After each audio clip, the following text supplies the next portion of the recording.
What's up, y'all? Jerry here. We are back with another daily live stream on Underdog Fantasy. Y'all know we're streaming every single day around here. So do me a favor, like, subscribe, do all the things. We just hit 300. Gonna be doing a special 300 stream on Sunday, starting at 9 Pacific, noon Eastern. PPR Tyler is gonna help me kick it off. Got some other special guests lined up as well. Excited for that. But until then, we're drafting every single day. So we're going to hop in a draft. I didn't get sneaky. We're going to hop in one. I want to see if I can do an eliminator. I know I put Puppy on the thumbnail, but I would rather do an eliminator right now. If it fills some, waiting for 10. This is going to take too long. Not doing an eliminator, but we got Losmo in here. Guten Abend. Does that mean good evening? That's what I'm going to assume. But while I hop in a draft, let's play that intro song.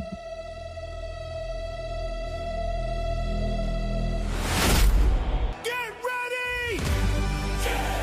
It's time for Jerry Football! Let's go! You don't want to miss out!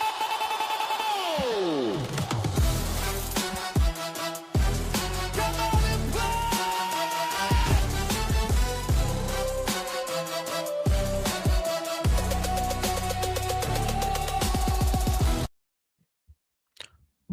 All right, I joined a Pitbull. I don't know if this is going to fill either. This is the one I would prefer to do the most. It's taking forever to fill, though. Best Ball Mania wasn't too close either. People are just doing all these cheap ones, so let's just hop in a Puppy. I think this is my free draft as well. Waiting for one. It is filled. We'll just do a... we got Green Bean saying he'd do an eliminator. Maybe we'll do an eliminator after. It was waiting for 10, though. Eliminator was waiting for 10, and they take really long to fill as it is. And somehow, taking dollars still in here, trying to take our dollars. And we got the Diamond Badger fully loaded. Now that I know this guy's a Diamond Badger, I realize how many drafts I'm in with him all the time. And yeah, now everyone can see. Cannot hide your degenerate level. But thank you everyone for joining me this evening. For everyone in here, you're a real one. I saw like Flock is live right now. Liam is live right now. Who Hames is live right now. But y'all rocking in here with me. Appreciate you guys. Appreciate you. And I mean, do we do two puppies? Do we do two puppies and anyone in here can join another? Or should we just rock in one? Let me know. Would you rather multi-table or just hang out in a single puppy? I'm right in the middle, which kind of makes it a little easier to multi-table, in my opinion, because you're never making two picks too close to each other. We'll see how it goes. Bijan Gibbs off at 1 and 2. No other names I really recognize in here. I feel like Rhino looks familiar, even though a lonely no Badger. Ranger Rick actually looks like a familiar name too. Okay, we are at pick 6. This is where I kind of like to pull someone up. I'm either taking St. Brown or I'm taking Ashton Jeanty. And I'm going to go ahead and take Jeanty because I feel like it. We're going to pull him up. What's up, Hartman? How we doing? I saw you have a stream scheduled tonight with the Candyman, I believe. So excited for that. Green Bean, who's sharp? This dude fully loaded. This is a Diamond Badge right here. This is 100K drafts. That is nuts. If you're doing 100,000 drafts, you're either your dad is either really rich or you've done pretty well at them. or else you'd be really, really, really far in debt, I'm sure. So anyone with a diamond badge, I'm assuming is just good at this, or does enough volume that they just win a lot. But I feel like even if you do enough volume, you still have to know what you're doing, right? Someone who drafts this many teams, though, I wonder how many teams this person is drafting like in the offseason. Is he like Davis Maddock trying to get 3,000? Is he just like, does he auto draft teams based on ranks? Does he have like one of those sidekick things? I'd be really interested to know.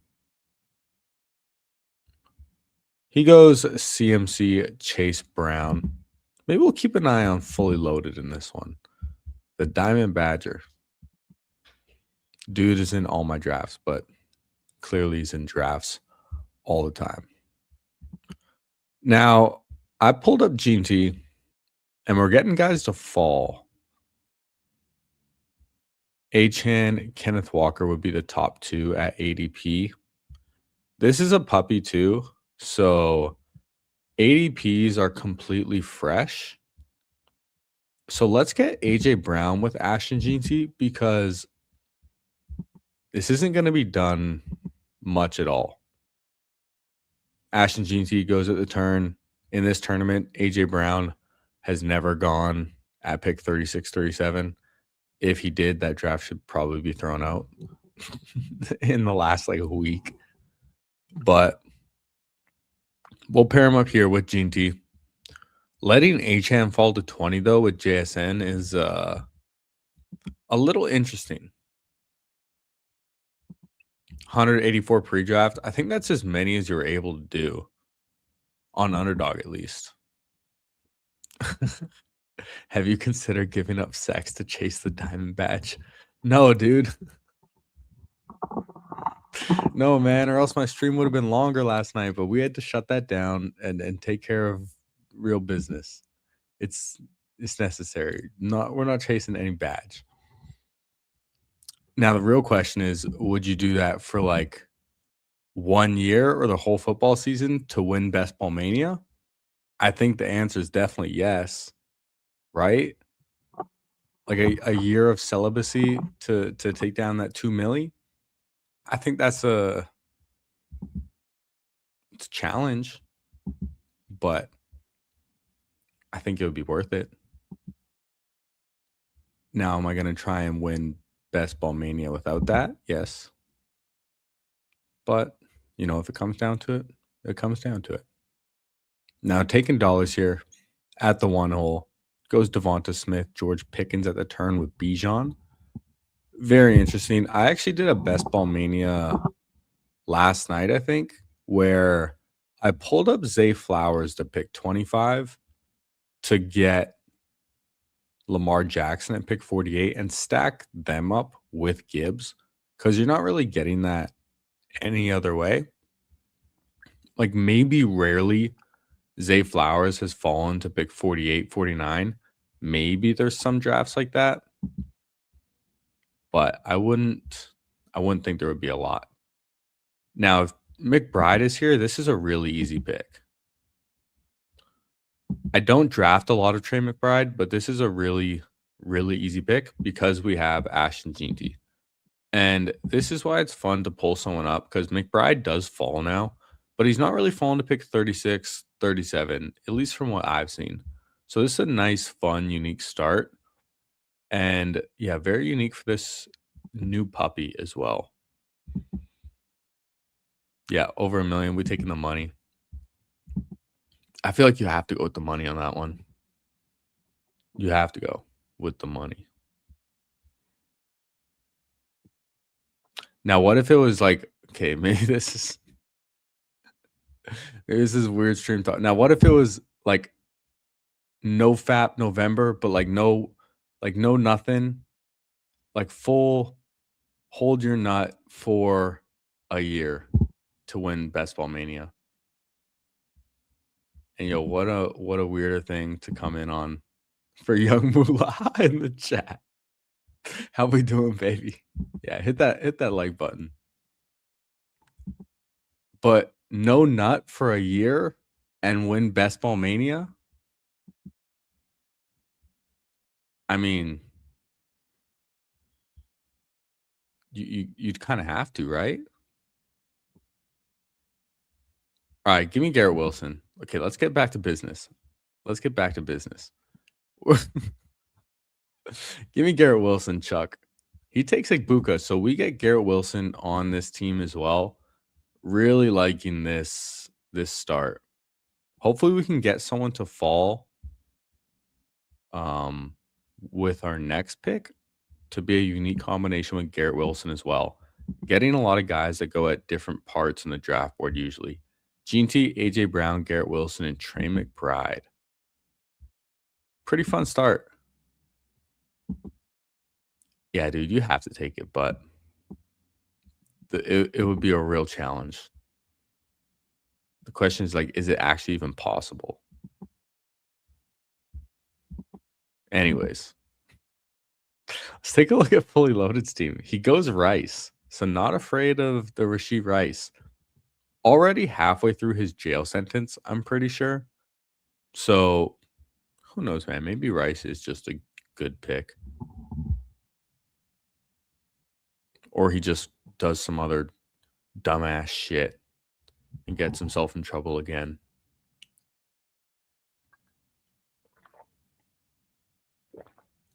All right. We got Dave Montgomery, DeAndre Swift in the 4th round, Colston Loveland, Jameson Williams at the turn. Nice for taking dollars. Get some week 17 correlation there. And Loveland at the turn or anytime in the 5th round is a smash. I really like Loveland a lot. Definitely have the most of him out of the expensive tight ends. And we see Lamar Jackson and Josh Allen get paired up. This person, Jay Warren, no wide receivers through 5 rounds. No wide receivers through 5 rounds is a very interesting approach, but do you? Thank you for your donation. Let's take a look who we can get. I'm going to take TreVeyon Henderson here pretty easily. I think this is the easy pick. Don't know how much TreVeyon Henderson is going to be paired up with Ashton Jeanty or with Garrett Wilson. We get a little New England stack here with AJ Brown as well. So I'm really loving this start right now.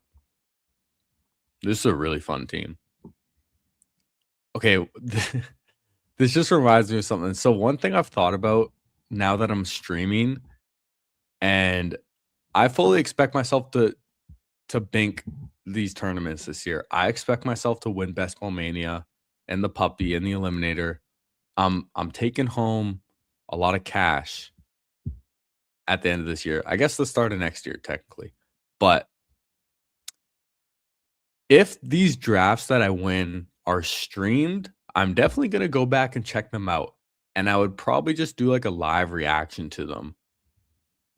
And what if I'm just talking about some wild ass shit or just like the most random things while I'm just drafting a $2 million team and have no idea? Like, how funny will that be? And yeah, makes me want to think about what I say sometimes, remembering everything is on the internet forever. Yeah, that's the plan, Losmo. Winning them all. Guess we'll just stop drafting now. You might as well. But at the same time, I need people to still donate. So I really appreciate you doing that. Second place is still available too. Best Ball Mania second place is $1 million. I'm not going to be greedy. I'm not gonna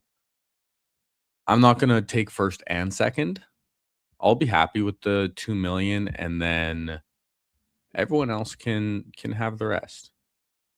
We're not greedy. Now the question is, do I take Drake May now or do I try and push him? That's the question.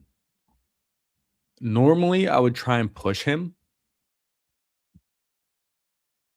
but I don't have a lot of him, and I have TreVeyon Henderson and AJ Brown. Although Man, this is tough. Do I push him or do I take him? I'm just going to take the quarterback. I like Jaden Daniels more. I like Joe Burrow more. I'm just going to play it a little safe on this team because I really like this team and I don't want to fuck it up. I also don't have a lot of Drake May. So getting a share of him guaranteed, I would prefer that with this team. It was either him or Parker Washington for me, but I have a ton of Parker Washington. So I would rather, yeah, just take May. Yeah, if it's a shipper, then you can say whatever you want. But I just imagine myself like reacting to this live on live stream, having no idea what I'm saying. And then I just am talking about the most random story. But yeah, dude, when you have $2 million, that's fuck you money. So at the same time, who cares? Who cares? All right. What's this person in the 2 spot doing? So they finally get their first receiver in Alec Pierce. All right now. Really, really want to hear some updates on Alec Pierce's health and his like foot issue or ankle, whatever he had to get worked on. Cause I've been drafting a lot of Alec Pierce. I haven't been too scared off by the injury because they paid him so much money. So I would think that they would have a good grasp on it, but would really like some updates. Unless there is, and I've just missed them. Taking dollars goes with Hurts and Lemon. Lemon apparently just has like a hamstring injury right now. Might miss a few weeks, but I wouldn't worry about that. I don't think that's too big of a deal unless you hear it start to linger or whatnot. Now, the question is, would I take Marvin Harrison? Because I also have Trey McBride. Getting 2 Arizona pass catchers doesn't necessarily feel the best. He gets taken, so I think it's a pretty easy pick to get DK Metcalf. Right now, I need a receiver more than another running back. Right now, we have AJ Brown, Garrett Wilson, and DK Metcalf. Pretty solid trio. I mean, they're all like good receivers in the league. We know that. So hopefully we can land this plane because I like it quite a lot. Drake May, Ashton Jeanty, Travion Henderson, AJ Brown, Garrett Wilson, DK Metcalf, and Trey McBride at tight end.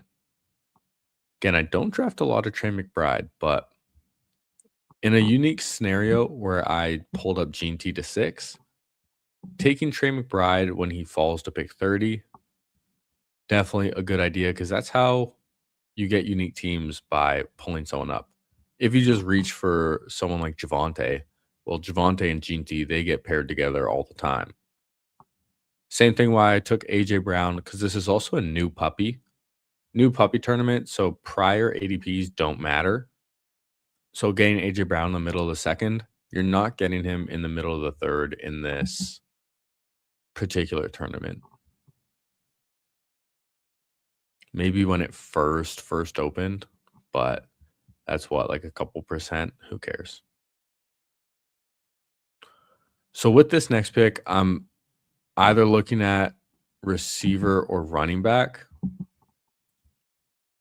And it's one of these 3 guys for me. Hopefully we can get one of them.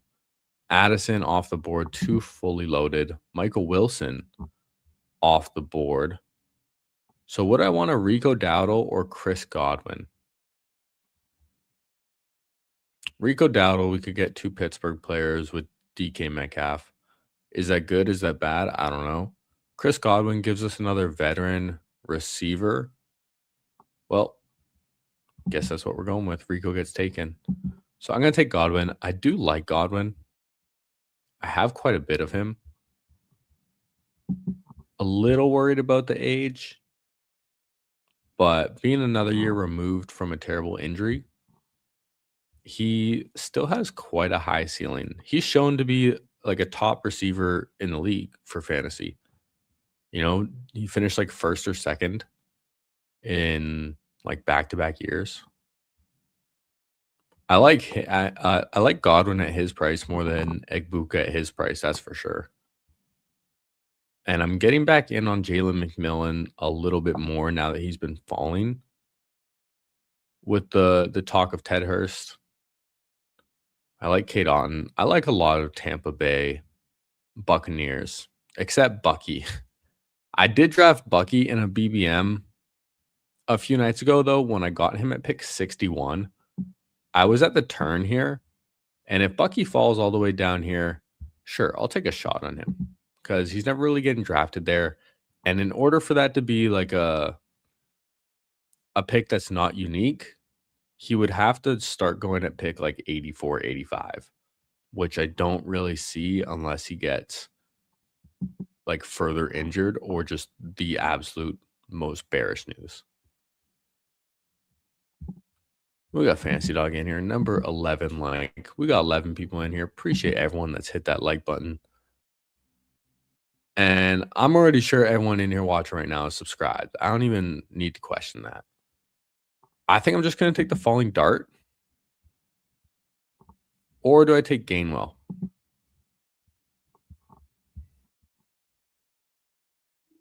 We could go double Tampa Bay. But I think I want to take the falling Jackson Dart.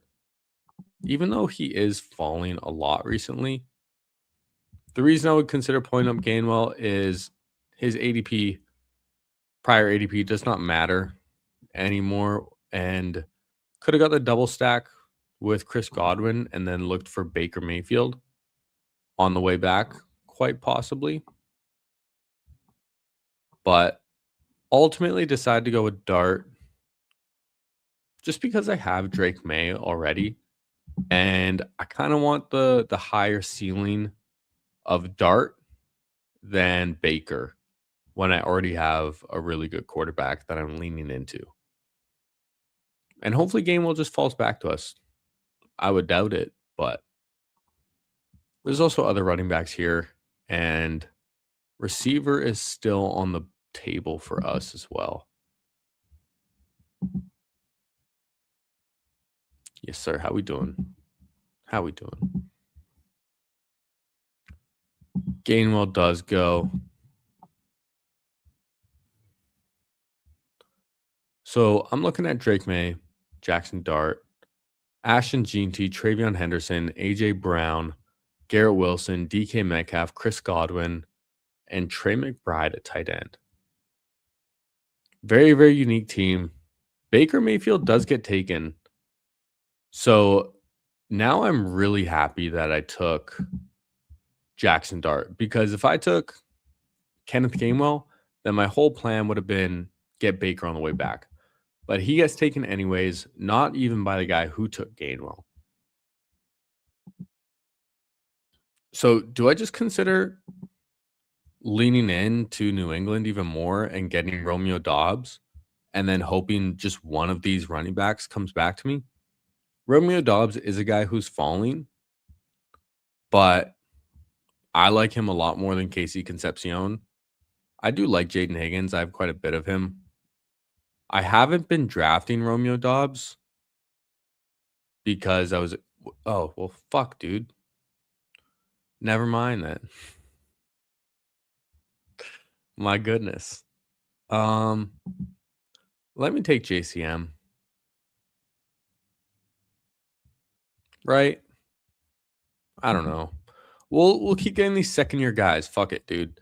Ashton Jeanty, Travion Henderson, Ja'Cory Cross-Merritt, all second-year players.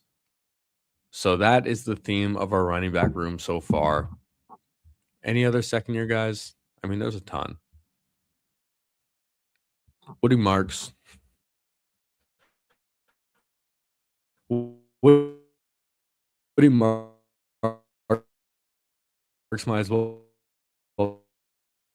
be on this team already. Getting all the second-year players unstacked either because he has a lot of back stacks. You can get Isaiah Likely. You can get whatever Giants receiver you want at the end of the draft. And Tyron Tracy actually would have been quite nice for a Giants piece as well. Don't blame taking dollars here at all for getting Jordan Mason and Tyron Tracy on the turn as your second and third running back, definitely need running back. Hurts, Goff, Bijan, Jordan Mason, Tyron Tracy, Smith, Pickens, J-Mo, Lemon, Colston Loveland, Sam Laporta. So yeah, I see why you pulled up Goff. Makes sense. And taking Bijan with the Lions pass catchers is probably a pretty sharp move as well. Tyler Shuck falling quite a bit. This person only has one quarterback so far. And they take Malik Willis over Tyler Shuck. So I'm just going to double down on this Washington Commanders running attack and take Rachaad White and JCM on the same team. I don't know how many times I've done this. So I don't normally take handcuffs or running backs on the same team often at all. I think it's kind of a double condom type of play. And when you're drafting a lot of volume, I really don't think it's the best approach. But I think on this team it does make sense. Still feel good about my receiver room. My receivers are all vets. So I'm definitely going to be looking at some of the younger receivers later in this draft to balance this room out a bit. But AJ Brown, Garrett Wilson, DK Metcalf, Chris Godwin, if all of these guys just hit their ceilings, then it's a pretty good receiver room. And then we still have Trey McBride holding it down at tight end. So I quite like how this draft is turning out. Kind of glad we hopped in a puppy now after all. You know, we were trying to get in the pit bull. We are trying to get in BBM. We're trying to get in the eliminator. But I don't like waiting forever. So we just hopped in a puppy. And I'm liking how it's turning out.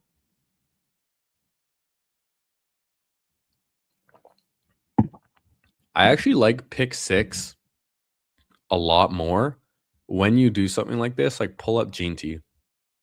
Because I don't love Jonathan Taylor. And if I had one draft, I would take Gene T over Taylor. But I also might take St. Brown over Gene T. I probably would take St. Brown over Gene T if I only had one draft. But it's fun way to get unique. And if you get falling value as well in this middle spot, then that's just really great because I don't think there's going to be a lot of teams with Ash and Gene T that have both JCM and Rachaad White on them either. Because JCM and Rachaad White mainly go around this left side of the board. And having both on the same team, I think, is a little unique even. Now, I know who I would pick.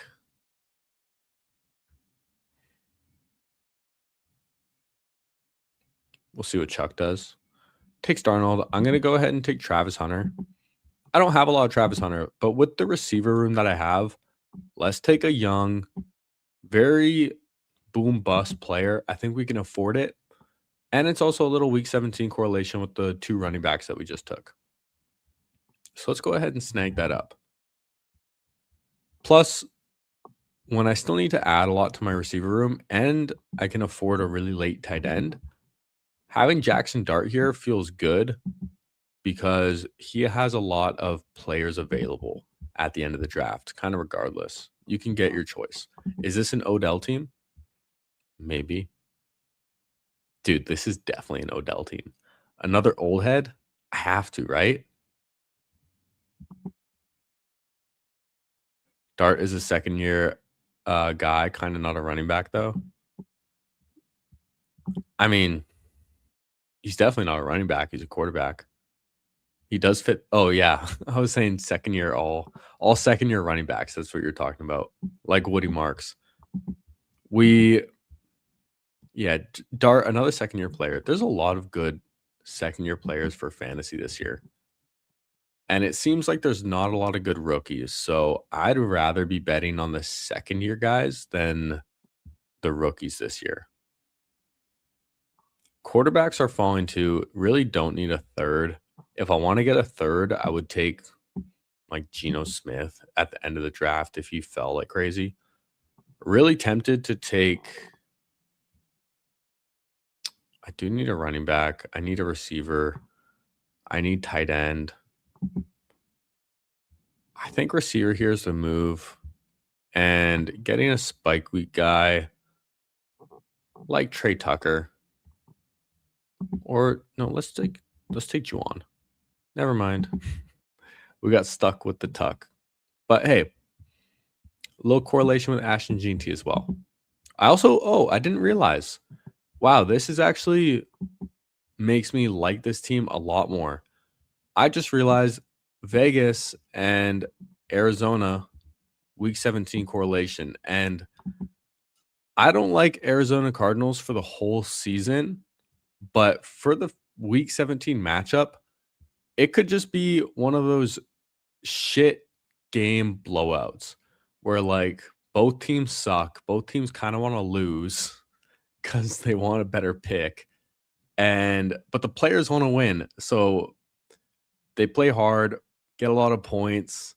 You know, Gene T, Love, go crazy. But maybe Gene T and McBride is the stack you end up needing in that game. And no one's really taking Gene T and McBride together unless you pull up Gene T like I did right there. So that's pretty bullish. Pretty bullish for this team. I like it a lot. With AJ Brown as well. We don't have any Broncos, but I don't think that matters. I'm not trying to force any week 17 stacks. But if we fall into them, or if we can use it as a tiebreaker, then I'm okay with it. Kind of like what we did with Travis Hunter. Wow, and we see Stribling go at 157, Boston 154, Antonio Williams 158, Trey Harris 159, Debo 161. So I'm happy I took Trey Tucker now. And we almost got Juwan Johnson to fall back. That would have felt really great. There are a lot of running backs here for us, though, still. Who do I want at running back?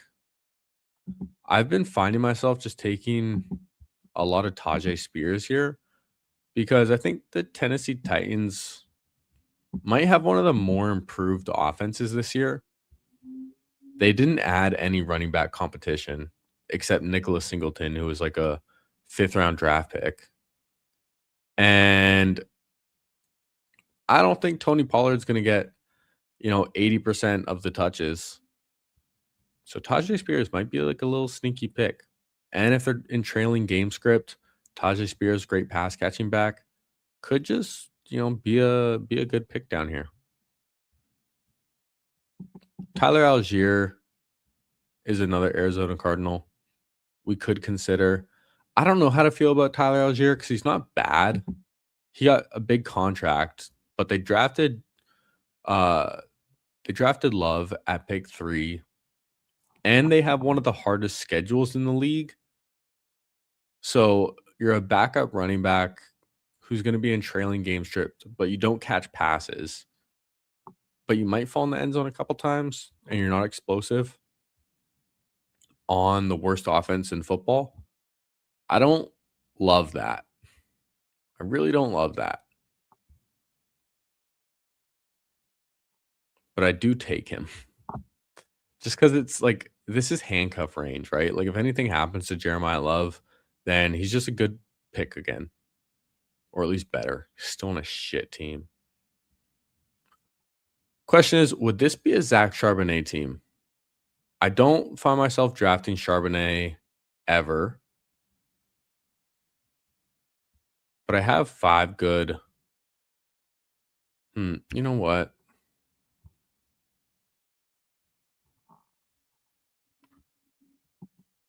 Might be a weird pick, but I'm just gonna. No, fuck. I don't know if I like that. I should just decided on a running back because I was thinking maybe one of these running backs are just gonna fall back to me, and I'll take one of them, and hopefully they do.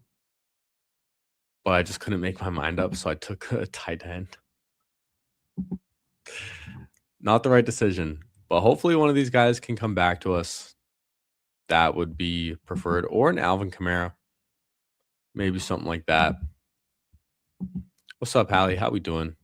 Great to see you in here. Thank you for joining the stream. A lot of other people streaming right now. So everyone out here rocking with me, appreciate you big time.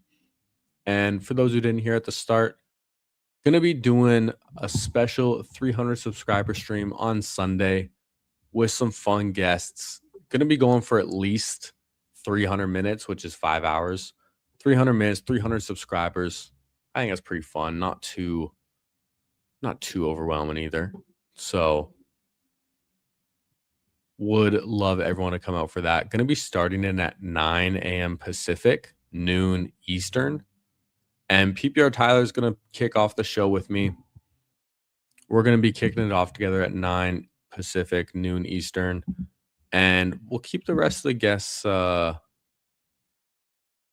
quiet for now. We'll keep it a surprise. We'll announce it later on. Hell yeah, dude. I know the NBA Finals, game 1 is on tonight. That's pretty exciting.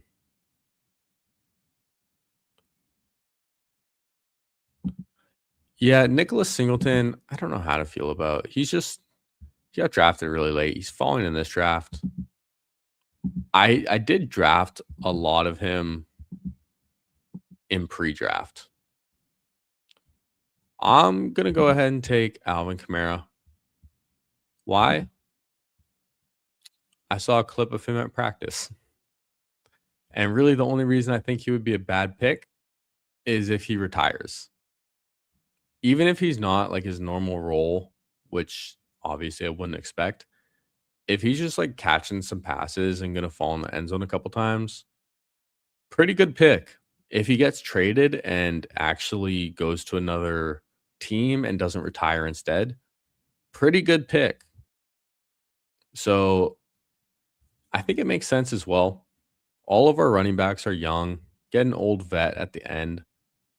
I'm cool with it. And then we'll take 2 receivers to end this off. Maybe even just 2 Giants receivers.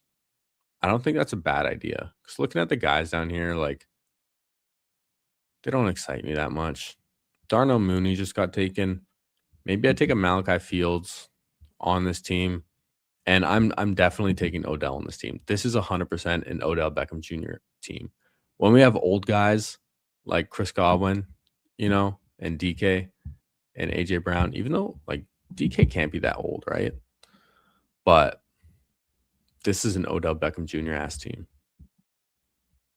Skylar Bell's on the Bills, right? Yeah, it might not be a bad pick.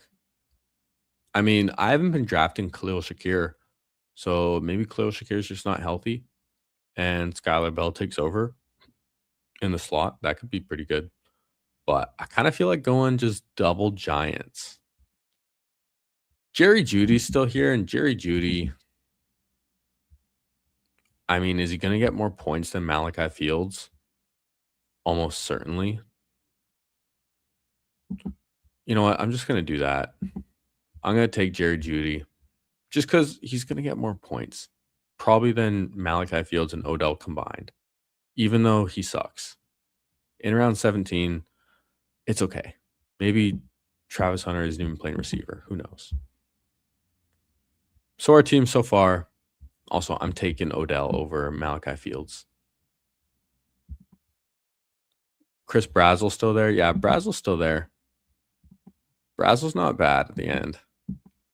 Don't crash at the end with OBJ.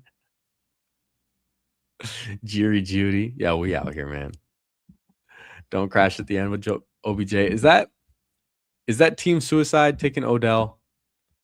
Like, be real. Does he just end up getting cut? Does he just end up getting injured again? It's for my pride. I want to have one Odell team. And at least like when I have Judy as my 7, like Judy's a totally fine click in the 7th. But Odell week 17 going against the Cowboys.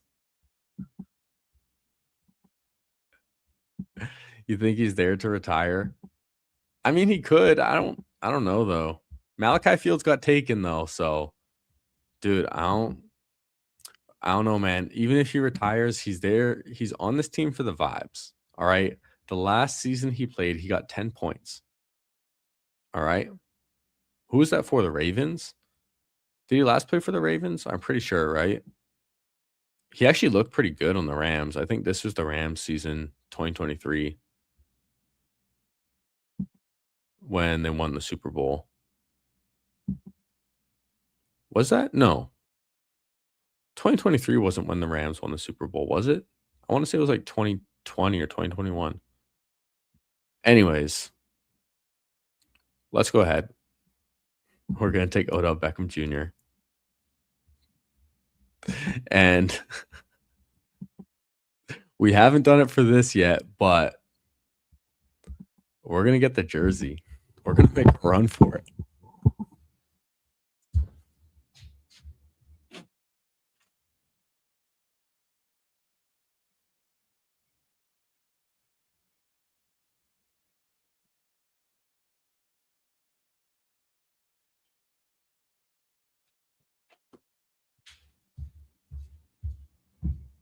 What do y'all know about that?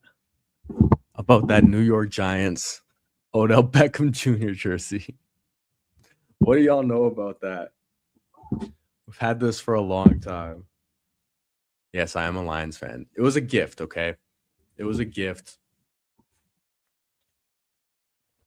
But we got put it on. We got our first share of our boy. We had to do it. Had to do it. Dart to Odell, week 17 is winning us 100K. All right, let's go over this team. We have at quarterback Drake May, Jackson Dart. Running backs Ashton Jeanty, Travion Henderson, Ja'Cory Krosky-Merritt, Rashad White, Tajay Spears, Alvin Kamara. Receivers A.J. Brown, Garrett Wilson, DK Metcalf, Chris Godwin, Travis Hunter, Trey Tucker, Jerry Jeudy, Odell Beckham Jr. Let's go. Tight ends Trey McBride, A.J. Barner. So I really like the Ashton Jeanty, Trey McBride week 17 correlation with A.J. Brown in there as well. And Garrett Wilson feels very unique. And then Jackson Dart stacked up with Odell Beckham Jr. What more could you ask for? What more could you want? Okay, let's hop in another draft. Now, I want to do an eliminator. Let's see if we can fill this because they take forever to fill. All right, waiting for 2, so we'll actually be able to do it. If anyone wants to join an eliminator, then do it. If the old OBJ shows up for one game, it's worth it. Dude, Odell in his prime was so sick. 5s to you. Hey, our team needed the vibes. They needed the energy. All right. This team needs Juju. I don't know if that was a Juju-ass team. It felt more like an Odell team. I had to get one share of Odell. What's up, Bayou Bengal? How we doing? Appreciated the raid the other night. And we just drafted our first share of Odell Beckham Jr. Made millions off the one-handed catch early in his career. Yeah, dude. But he, revolutionized that, really, which, I mean, props to him. We got Who Hames in here. What's up, Who Hames? I saw you streaming earlier. I know you were still going when I started this one. Hope it was a great stream. And we have Sosky in here. We have Green Bean in here. NP43 is a name I recognize as well. Don't recognize any other names. So, yeah, we were only waiting for 2. Yeah, that's it. We got Neil, MP43. That's BBG's buddy, right? I'm pretty sure it's BBG's buddy. Are they streaming? Are they streaming too? A lot of people streaming right now, so wouldn't be too surprised. Appreciate everyone in here rocking with us, though, on this Wednesday evening. Hope everyone's having a great time. And hey, I just realized we had Alvin Kamara on the thumbnail too, so it just felt right that we drafted Kamara in the last draft. Drafting right next to Green Bean too. Hey, Green Bean, you gonna take Odell this draft? Yeah, BBG's friend. I thought so. He's a Lions fan too. I do know that. He's a Lions fan, so let's get it. Not streaming. What's up, Rony Bloney? How we doing? We out here in the Eliminator for this second draft. Gonna rip this one. This is Eliminator number 17 for me, I think. I know they're gonna fill way faster. Wow, Saquon at 6 for Sosky. They're gonna fill way faster in July and August, especially in August. But I do probably want to fill this one. Last year, I wanted to max this tournament, and I ended up joining like 20 or 30 slows right before it finished, right before it closed, like early August. And I did not like drafting the slows at all. So I'd rather just do the fast drafts. Now, I'm taking Gene T again. Couple reasons. I think he has the highest ceiling, and he has a week 13 bye, which is very valuable in the Eliminator. See what Green Bean does here at the turn. Gonna have to wash my mouth because he's out here. Takes Kenneth Walker. Is he gonna get unique, pull up someone else? He does with Hampton. So I'm gonna go ahead and take James Cook. Start with a double running back start as well. And I like it. Starting 2 running backs in the Eliminator feels pretty strong. Count you out on OBJ. Yeah, I thought so. I had to do it one time. All right, I had to do it one time. We're fine at 7 receivers, even if he's a complete zero. That's why I took Judy instead of like the Malachi Fields. But I'm cool with it.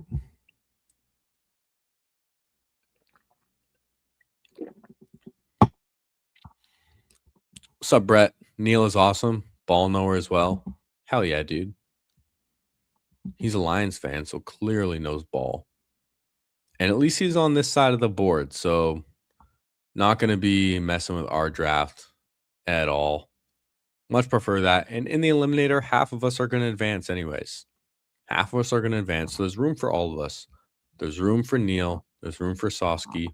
There's room for Green Bean and myself. And two of these other guys too, I guess, can come along for the ride. And chances are 2 teams are going to meet again. Slim to none. But we'll take it.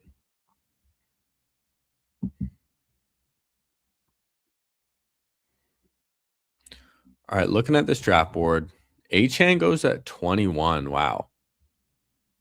He's been slowly falling, but that's a pretty big fall, especially in the Eliminator, where running backs are just treated a lot more valuably. Breece Hall goes at 23. Not surprised that these guys are coming up as well now that Jacobs is falling. And I'm not afraid to take Jacobs in the Eliminator. I'm buying the dip. Like, if Jacobs gets to me, I'm taking him. And especially when I'm at pick 11. When I'm at pick 11, I'm taking him at 35, not 38. Because the difference, nothing. And if that's the guy I want, I'm going to take him. Oh, Achane just had shoulder surgery. I didn't even hear about that, man. I'm like out of the loop as far as news this offseason. I feel like if anyone has any good like news sources or like people to follow as far as like way to stay up to date, like one good source or 2 good places to stay up to date on this stuff, definitely let me know because would really like to. But not too crazy, you know? I know a lot of people they say a lot of nonsense too. We just want the real stuff. Josh Allen falling in this one. Don't love Josh Allen. He'll be fine, but he plays on the Dolphins.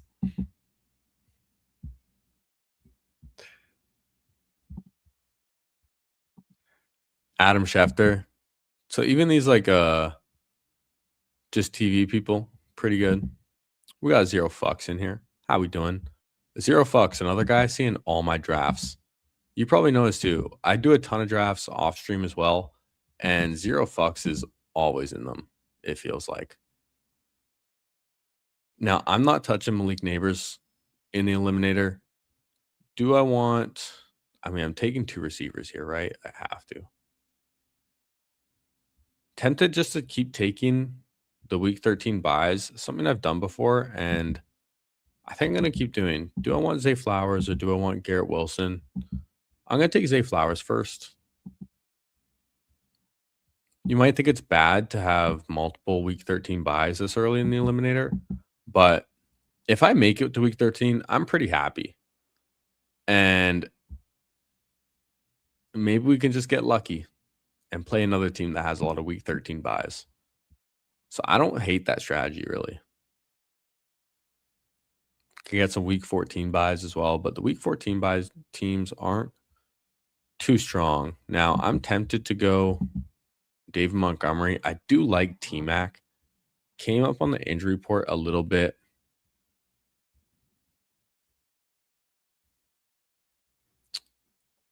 I'm going to take T-Mac. Oh, did I time out? Did I time out? I think I timed out on David Montgomery. Yeah, I did. Oops. Dude, okay, we need to start a counter because this is day 3 that I have not put new batteries in my wireless mouse. So I'm using the trackpad on my laptop here.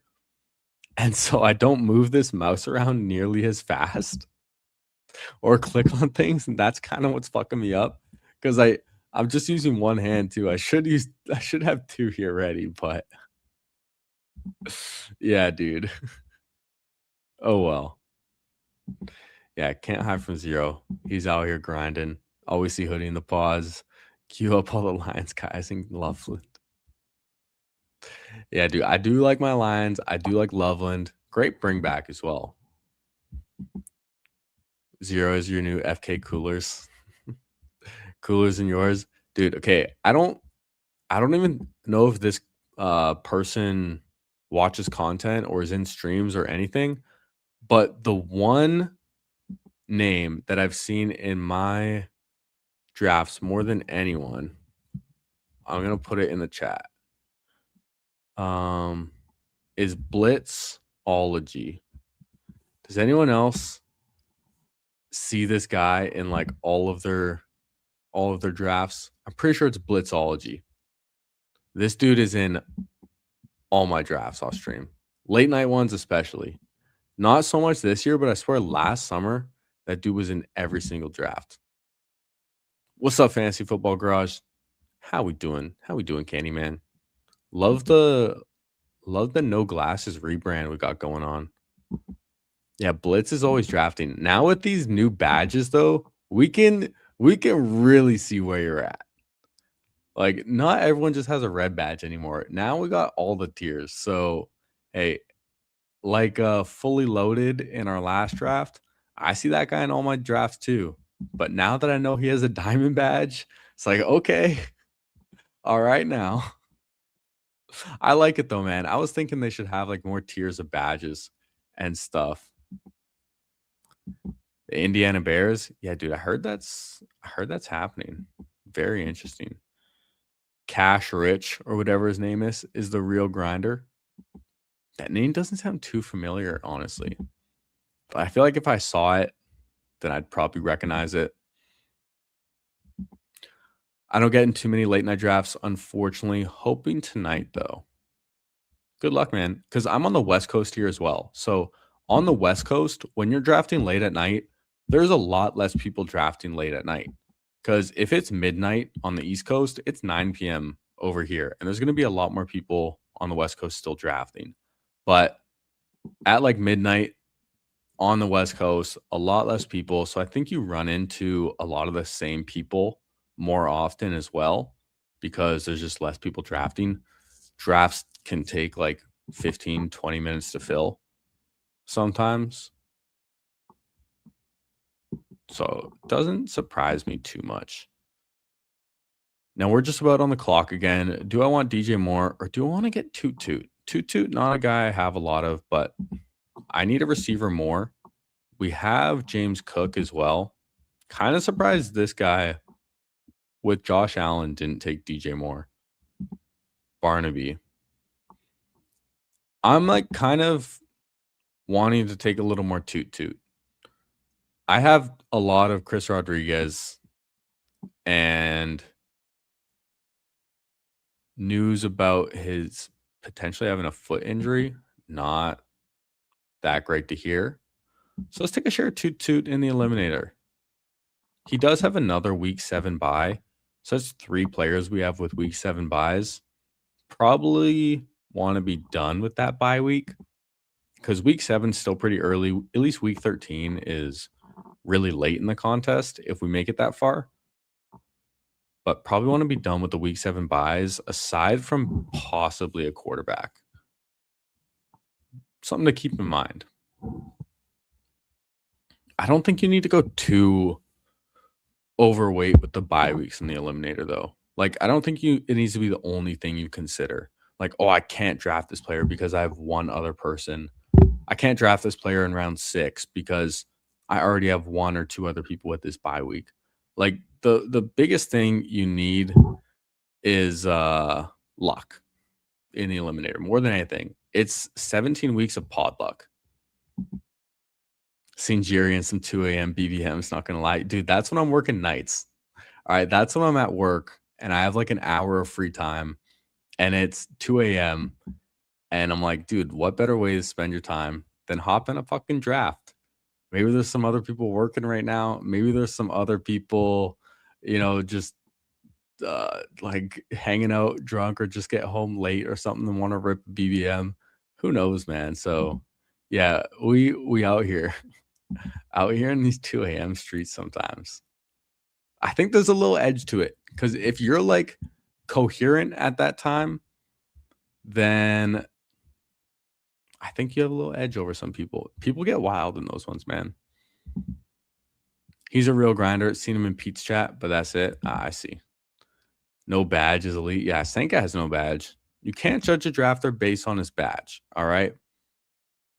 It's not everything. Yeah, drafting at night, always seen way more wild picks or falls for the most part. I also think, though, like just in the middle of the afternoon on the weekend, you can get some pretty wild rooms because I think that's when a lot more casual people will actually have some time to draft. But it won't make midnight. Hoping 9 a.m. our time. We'll get some East Coast drunks. Yeah, you definitely still can. So we see a lot of quarterbacks off the board right here. Trevor, Herbert, and Dart. We don't have a quarterback yet. Barnaby has... Wow, that's a really nice fall right there. Oh, dude, I can't even really take the... Fuck. Okay, let me take Sutton. Sutton, kind of an eliminator-ass pick. Just trying to think about what I actually want to pick. Quarterbacks just got wiped off the board. Caleb went to 82, man. I definitely would have taken Caleb. I don't really want to reach for a quarterback, though. I don't know if I want to take Lemon right now. He gets taken anyways. I don't think I can take a 5th running back right here. I think that's way too expensive. So I think I need to go with another receiver. I'm going to take Jaden Reed because he has a different bye week. The reason I don't want Chris Godwin is because we already have a lot of overlapping bye weeks, and I don't want all of my bye weeks to be overlapping with my more expensive players. So we'll get Jaden Reed. We'll get Cortland Sutton to round out our receiver room. 0-4-4-0. Ashton Jeanty, James Cook, David Montgomery, Byshell Tootin at running back. Maybe we can take a late 5th running back just because we have 2 week 7 buys. But Montgomery and Jeanty, I think, are fine to hold it down that week anyways. Receiver, we have Zay Flowers, DJ Moore, Cortland Sutton, Jaden Reed. So Jaden Reed, pretty inconsistent. Cortland Sutton, also not the most consistent guy. Really, neither is DJ Moore or Zay Flowers. So could argue all these picks, not the best for the eliminator, but we need luck on our side as well. And kind of just, we're not going to get too picky and overthink things. Yeah, definitely round 17, or sorry, round 18. We're taking Odell's. And we got Devin in here. How we doing, man? Great to see you in. Thanks for joining the chat and stream. Got T-Law at pick 120 in one of those late night pods. Yeah, I've gotten some really nice falls as well. In fact, I think I got Josh Jacobs at pick 47 in a Best Ball Mania draft the other night. Don't have a badge, but you can hang with the big boys. I believe it, man. I believe it. Doesn't just because you don't have a badge doesn't mean you're not a good drafter. Like just because you have a badge, that means you've drafted a lot. Yeah, you never know. I like the late ones, man. Sometimes I fuck them up too, though. Sometimes I fuck them up. I'll be honest. Sometimes I'm the guy in there just doing the most ridiculous, like crazy stuff, or just like gets distracted or tired and doesn't land the plane. And I'm sure Zero does as well. Came home drunk at like 2:30 a.m. and the 11 other people in my BBM made me feel like I was sober. That's funny. It happens, man. If you can get it to fill, then it happens. And we see Neil here go Kenneth Gainwell at pick 99. Don't hate it, especially in this tournament. Oh wait, no, this is the eliminator. I thought this was the puppy again.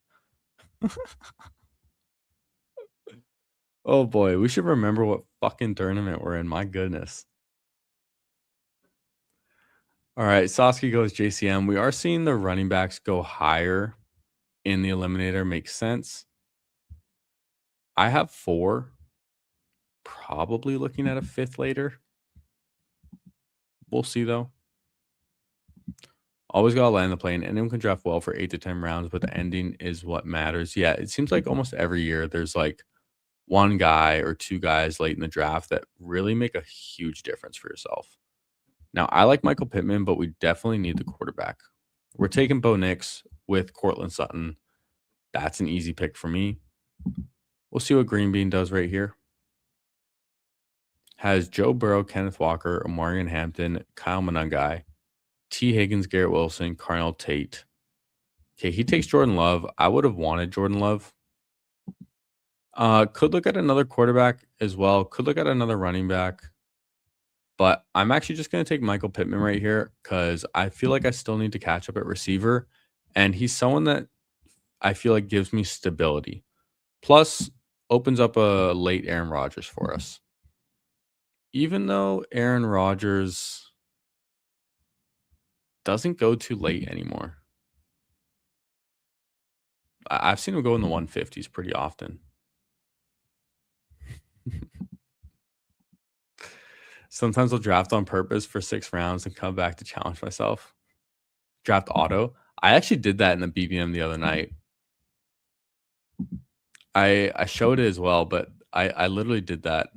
I'll pull it up right now because I'm so far picking. That's pre-draft. Best Ball Mania. First 7 picks auto. So I auto drafted my first 7 picks. Jonathan Taylor, Marion Hampton, Rashee Rice, Zay Flowers, DJ Moore, Rome Odunze. 65 Rome Odunze is pretty crazy. And then Alec Pierce pick 80. And then I came back. I drafted Mahomes, Laporta, then got Goff to stack up with him. Jordan Mason, 128. Jalen Coker, Rashid Shaheed, 137, 152. Chig, Spears, 176. Cade Otton, Braylon Allen, James Conner. So I actually feel like I landed the plane on this one where I auto drafted. I feel like I got pretty lucky with the autos, but just look at the team next to me. This motherfucker got CMC Jeanty, Chris Olave, T. Higgins. That's what this motherfucker next to me started with. Why could I not be at pick 9 in the auto spot, man? CMC, Jeanty, Olave, Higgins. I don't blame that person at all for taking Joe Burrow in round 5 instead of pushing it to round 6 either, because that's a sick start. And that's a best ball mania too. So yeah, that sucks. Yeah, the structure actually worked out pretty well. Like 2 anchor running backs and then 5 receivers. Plus, I got since it was auto, I got like the guy who fell the most clearly. So getting those guys on a team with Rashee Rice, I don't have a lot of Rashee Rice, so getting him with other strong receivers feels better. And then I was able to come back just in time to pick the quarterbacks and actually get some stacks on there as well. And yeah, some of the auto drafts are better. That's why, like, honestly, a lot of my starts, I just picked the guy at the top of ADP.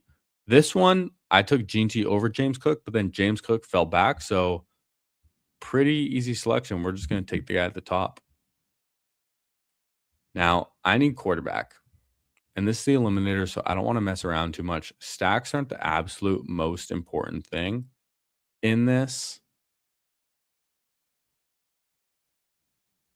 Need some tight end as well. I do need tight end. I don't know if I want to push it too far. Honestly, though, I think Higgins is one of the last receivers in a tier. So let's just get strong at receiver because we didn't start very strong at receiver. So let's feel solid right there. See what Green Bean does. And he takes Cam Ward. So I was kind of hoping CJ Stroud would still be there to stack up with Higgins. I don't love Stroud. I don't love Bo Nix. But I think it works for this team.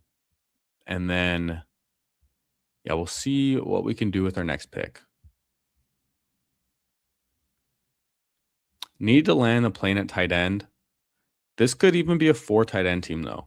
Like in the eliminator, when I can stop at 4 running backs if I want to. I don't need a 5th. And I might just take 4 tight ends instead of 5 running backs. That's what I might do. Like a 2-4-8-4 or 3-4-7-4. It's weird, but I've done it. I've done a 3-4-7-4 before. Actually, I think I did that in a BBM as well. I'm trying to like slowly go through my best ball manias and at the end of them, put like the structure as well so I can quickly see it. And I want to say I did a 3-4-8-4. Oh no, yeah, 3-4-7-4. So is that pick 10? Kyler Murray, Cam Ward, and then Sam Darnold at pick 154. My 4 running backs, Ashton Jeanty, Saquon Barkley, Breece Hall, Tyrone Tracy. 7 receivers, Garrett Wilson, Carnell Tate, Christian Watson, Chris Godwin, Jordan Addison, Quentin Johnston at 106, and Ryan Flournoy. And then 4 tight ends, AJ Barner, Kate Otten, Jake Tongas, Theo Johnson. So my tight ends fucking suck. Because in this draft, I remember tight ends were going real early. And so even when we pushed it, we didn't get good ones. But that's why I took 4. Because I think I'm fine with the 4 running backs. I got 3 quarterbacks, which is a lot. But you got to try some different things out. You got to try some different structures. It's important. It is important. Okay, Aaron Rodgers gets taken. That would have been my preferred pick. Because I do have Michael Pittman, and I definitely want a 3rd quarterback. But there's still a couple options on the board for us.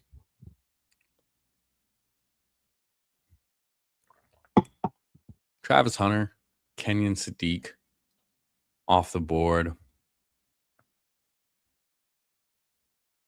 Bryce Young at 147 is a pretty good value too, especially when Aaron Rodgers is going right after. So Neil out here drafting a pretty sharp team. His team is much more balanced than mine. Much more balanced. Okay, Juwan Johnson off the board. I don't think I can mess around. I need my first tight end. Oh, he has a week 7 bye. So does Brenton Strange, though. Oh, fuck it, dude. At this point in the draft, I need to get to week 7. So fuck the bye week at that point, honestly. Chig is my first tight end. Definitely need a guy in that tier. So I'll take him. Tajay Spears off the board. Take all the running backs. Probably not drafting another one. I do like the value of Juwan Jennings right here. I do like Trey Tucker. But I need to take Geno Smith. And I don't think it's really an option. I need a third quarterback for sure. And looking at the rest of them, Mendoza, not starting the year. Jacoby Brissett, not with the team right now, assuming he's going to start the year. And then Tua, Deshaun Watson, Kirk Cousins, Michael Penix. Yeah. No real interesting guys. Geno, at least.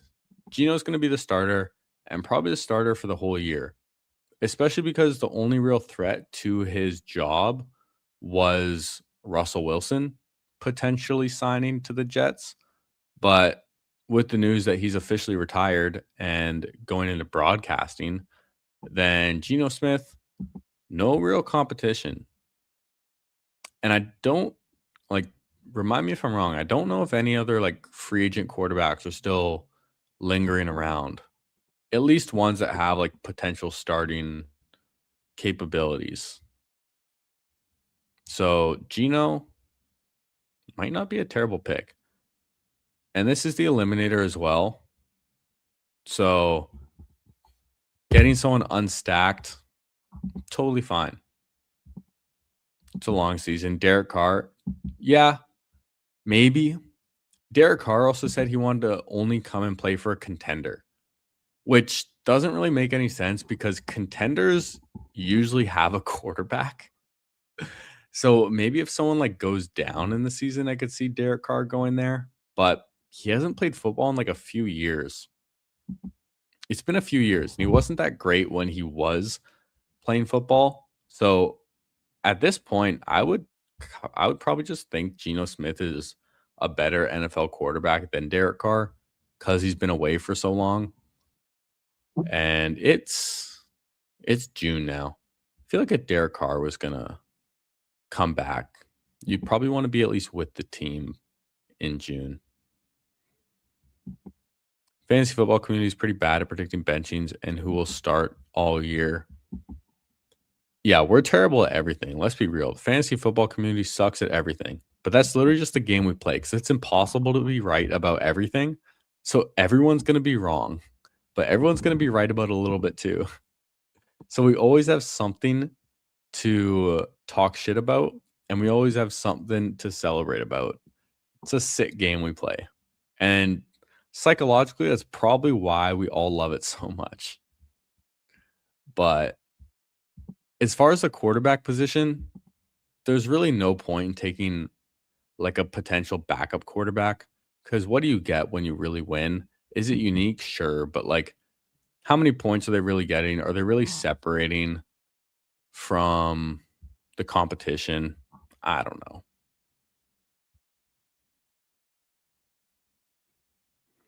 Now, I got a couple thoughts as far as who I may want to be drafting. Darnell Mooney goes. Fernando Mendoza, I don't want. Sean Tucker goes. So I think I'm going to take Pat Freiermuth. I definitely need a second tight end. Don't think I can pass that up. Got Michael Pittman as well. Don't mind having two. Steelers. Antonio Williams gets taken.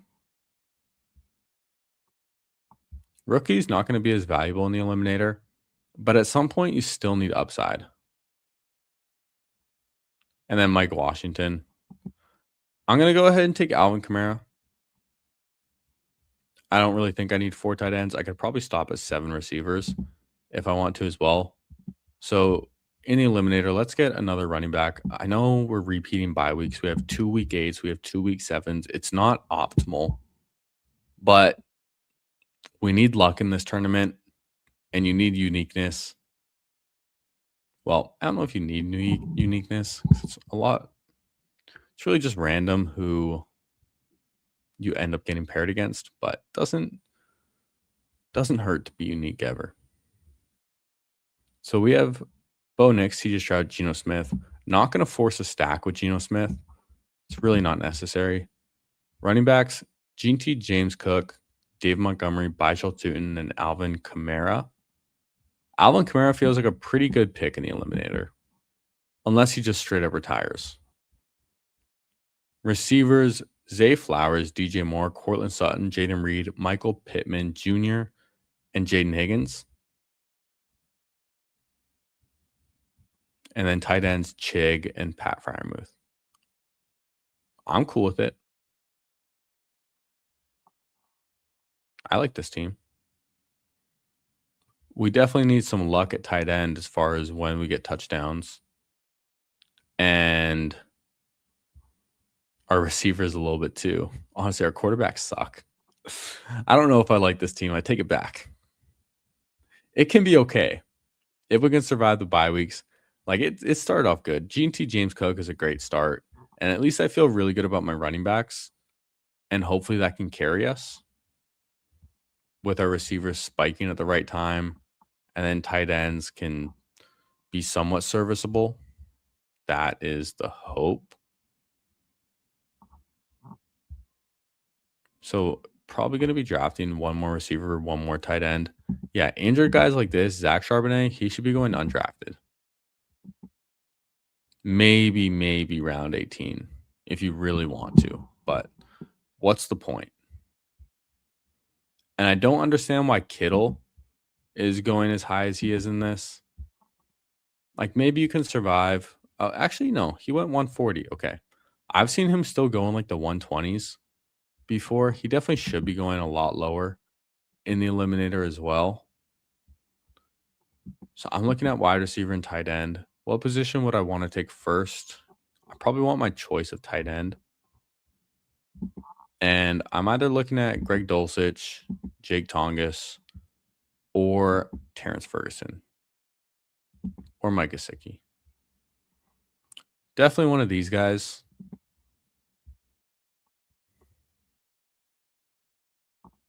Who would I prefer, though? Because Dulcich, he could just get the most points and the most usage out of all these guys, but he also plays on the Dolphins. Jake Tongas could have the largest role to start the season with George Kittle being injured, but could just turn to a 0 by his bye week. Terrence Ferguson probably just has the most upside because he plays on the best team, but also the most competition and hasn't proven himself yet. And then Mike Gesicki, we all know Mike Gesicki. Okay, well, Greg Dulcich gets taken. Now, when my only two other tight ends are Chig and Freiermuth, I'm going to take the safer guy in Jake Tongas just to give me some points, hopefully early in the season. And then I think I need to take one more receiver as well. Maybe I could get by with 6 with Higgins as my 6th. Maybe I can still keep Terrence Ferguson there. But I think I need the receiver. And I might just take Christian Kirk as well, who I think is a good pick in the Eliminator. I think Vele is a good pick in the Eliminator as well. Let's go Vele. I know it's another week 8 bye, but fuck the bye weeks for this team, all right? We need to make it to week 8 on this team. We need to make it there. If it pays out like $100, cool. All right. Quarterbacks, Bo Nix, CJ Stroud, Geno Smith. Running backs, Ashton Jeanty, James Cook, Dave Montgomery, Bijal Tootin, Alvin Kamara. Wide receivers, Zay Flowers, DJ Moore, Cortland Sutton, Jaden Reed, Michael Pittman, Jaden Higgins, Devon Vele, and then tight ends, Chig, Freiermuth, Jake Tongas. I don't love it. I don't love it. I think it is better to take an approach like MP43 did here and go pretty balanced all around and not as extreme. Like I went pretty extreme RB, which when you have to draft David Montgomery at pick 38 in the eliminator, it doesn't feel so great. But yeah, this team can find a way to week 8 for sure. It definitely can find a way. It's not terrible. Our running backs can carry us. Like Gene T and James Cook are really nice together. And then our receivers just have to spike in the right week. So let's hop in another draft. See if we can do another eliminator. Waiting for 6. If you want to join, come on and join. There was a large portion of people who thought Darnold would get benched last year. Yeah, dude, at this time of the year, I remember people were like, Darnold, I don't know if you can draft him. Milrow could be the guy. And no way that Kyler wouldn't start every game. Yeah. We don't know shit. Jimmy G's the best available. Damn. Yeah, that's a little rough. Neighbors, OBJ, Juju, Barrios, Slayton, Calvin Austin, Darnell Mooney, Isaiah Hodgins, Jalen Hyatt, Malachi Fields, crapshoot shit show. Sweetleaf, you are 100% right. That's why I was taking some Darnell Mooney, but I'm really not interested right now because I wanna actually hear what's coming out of there about who is leading that room because yeah, it's the blind leading the blind right there with Neighbors injured. And we got zero fucks in here. Dude, is that green badge? Yo, are you green badge mogging us out here? What is that? Is that the 50K? Or is that the 20K? Also, tell me if that's the wrong color because I am colorblind. So some of these look a little similar. I can tell the red ones. We got Danke in here. We got Brew Crew in here. We got Libra in here. Flyboy as well. Johnny Myers looks familiar too. M. Carlson, I believe, was in our last draft as well. Maybe just joined another one.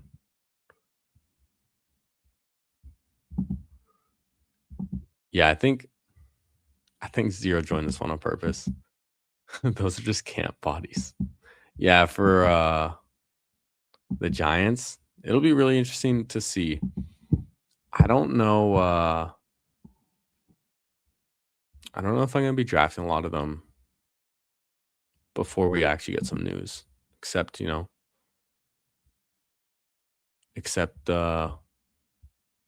Odell, of course.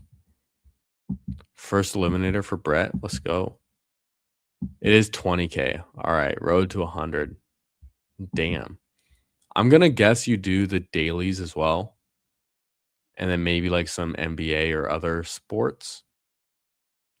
But if it's just football, respect. So, okay, this is the eliminator. I have to remember that. CeeDee Lamb goes, okay, you give me St. Brown. I'm never passing up on St. Brown. All right. You give me St. Brown. I'm taking St. Brown. It's real simple. We all know the deal. Having, as much as running backs are important, having an elite receiver is extremely important as well. Because St. Brown can just, you have to start 3 receivers, and St. Brown can just separate from every other receiver on any given week. So having that is very important. Yeah, I don't think you can get to just 20K with NFL best ball.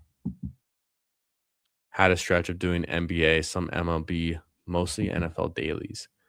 Yeah, I feel like that's where you kind of have to get your big boy badge out in those dailies. So we see Flyboy go Saquon and Henry right here. Pulling up both of them, getting unique.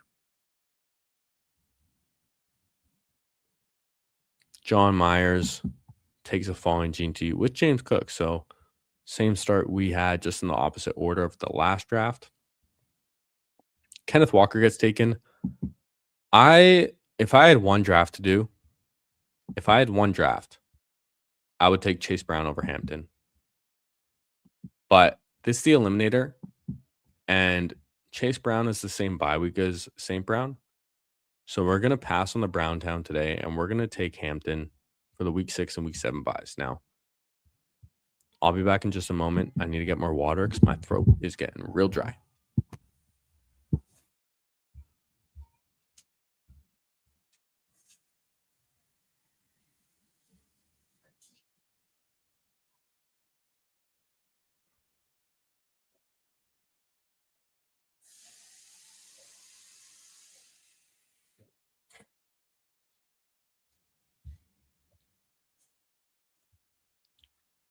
All right, we back. That was pretty quick. We see McBride and Bowers go in the middle of the second. Pretty interesting. I don't know how I feel about elite tight end. I think I would rather get like Neil did in the last draft. He got Kincaid and Kyle Pitts. I kind of like that tier of tight end for the eliminator a little more than this elite tier, unless these guys really just separate by like 100 points at the position. But I would much rather get the elite skill position players, like the running backs and receivers, when you have to start 2 running backs, 3 receivers, and a flex each week. It's just a lot more to cover. And I'd rather put my top resources into that. What's up, Kate? Case. Elite tight end, the eliminator seems really bad. Yeah, it's not my favorite. Only one elite tight end. His name is Brock Bowers. If you don't take Bowers, just wait. I do like Brock Bowers. I do take Brock Bowers. Plus, from literally these drafts first opening, when Trey McBride was going at this turn here in the big board, when it first opened, Trey McBride was a pick 12, pick 13 player. He was a 1-2 turn guy and then slowly fell down. The whole time I was saying I would straight up rather have Bowers over McBride.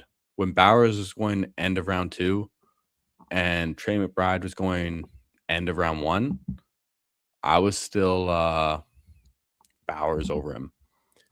And dude, zero fucks, just mogging us out here. Jonathan Taylor, Chase Brown, AJ Brown. Dude, he got Browntown. My goodness. Now here's the question. Do I take Rashee Rice? No. I'm going to take Josh Jacobs, though.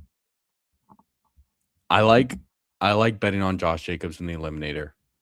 I think if Josh Jacobs hits in the eliminator, or if he avoids like any suspension or anything, I think his most value is going to come in this eliminator tournament more than like Best Ball Manias or any like playoff pod tournaments.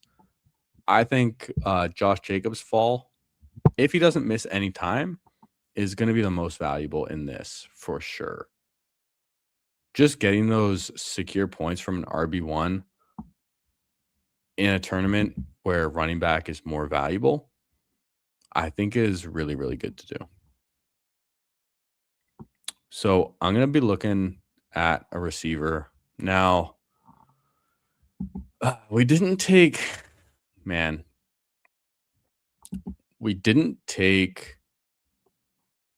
Chase Brown because of the bye week. You know what? Maybe this is bad. Because we just said we didn't love taking Dave Montgomery where we did in the last draft, and we didn't love starting running back so strong and not feeling great about our receivers. So maybe we're just doing it again. But Hampton, Josh Jacobs, David Montgomery, these are just 3 really strong running backs that can get a lot of touchdowns combined. Would it be a shock to anyone if these 3 running backs got, close to 40 combined touchdowns over the course of the year if they all play 17 games healthy? I don't think that's too crazy. Plus, the difference on this team is the one receiver I have is Amon-Ra St. Brown. And Amon-Ra is a stud. One of the most consistent receivers in the league on one of the best offenses in the league. Should be hitting your lineup 95% of the time.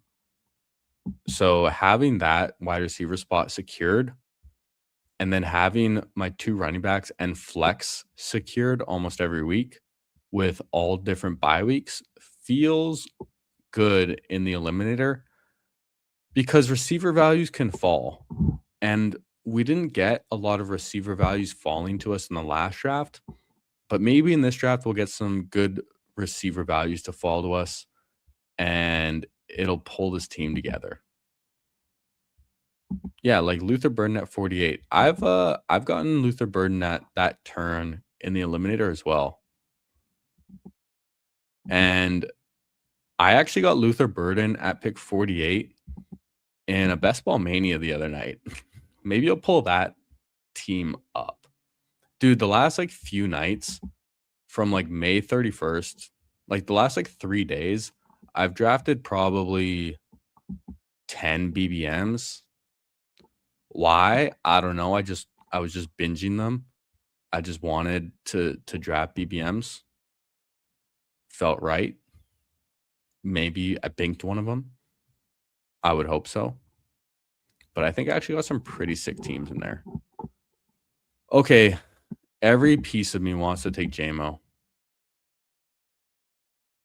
But it's just not the smartest thing to do when I have St. Brown. So as much as it pains me, dude.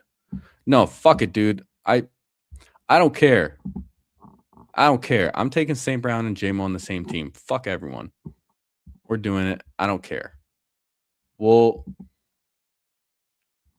I know you're not talking about me when you're saying cooking up, but we're going to cook up. St. Brown and JMO, I don't care. Everyone else is too afraid to draft these two receivers on the same team as their first two receivers. Everyone else is scared, all right? We're the only ones out here drafting St. Brown and JMO as our first two receivers. Tell me you're a Lions fan without telling you. Now, do we go running back? Do we go receiver? I feel desperate for a receiver. I feel really desperate for a receiver now. Even though the value's probably taking a running back, I'm just going to take my favorite receiver, even though it's probably not the right pick to make.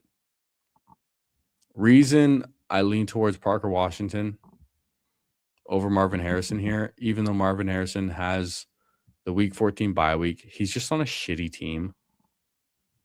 That's what it comes down to. And the consistency touchdowns, they're a lot more important in the eliminator when you're facing elimination every single week. And the Arizona Cardinals have better matchups at the end of the year. They have a really good playoff schedule, which is why one of the only reasons I like the Cardinals in playoff pod tournaments is because their playoff schedule is sneaky good. I want to say it's the Saints, Jets, and Raiders. Pretty great schedule, but the rest of the schedule is really hard. Jordan Tyson, has some injury concerns, and he's a rookie, starting off slow. Brian Thomas, you need to prove he's more consistent first before I take you in the eliminator over Parker Washington. Alec Pierce, some injury concerns right now. DK had the latest ADP, so if he falls back, then we can get him. And DK falls further than Parker Washington does. So let me just get my guy. I need a receiver. I was a little desperate, but fuck it.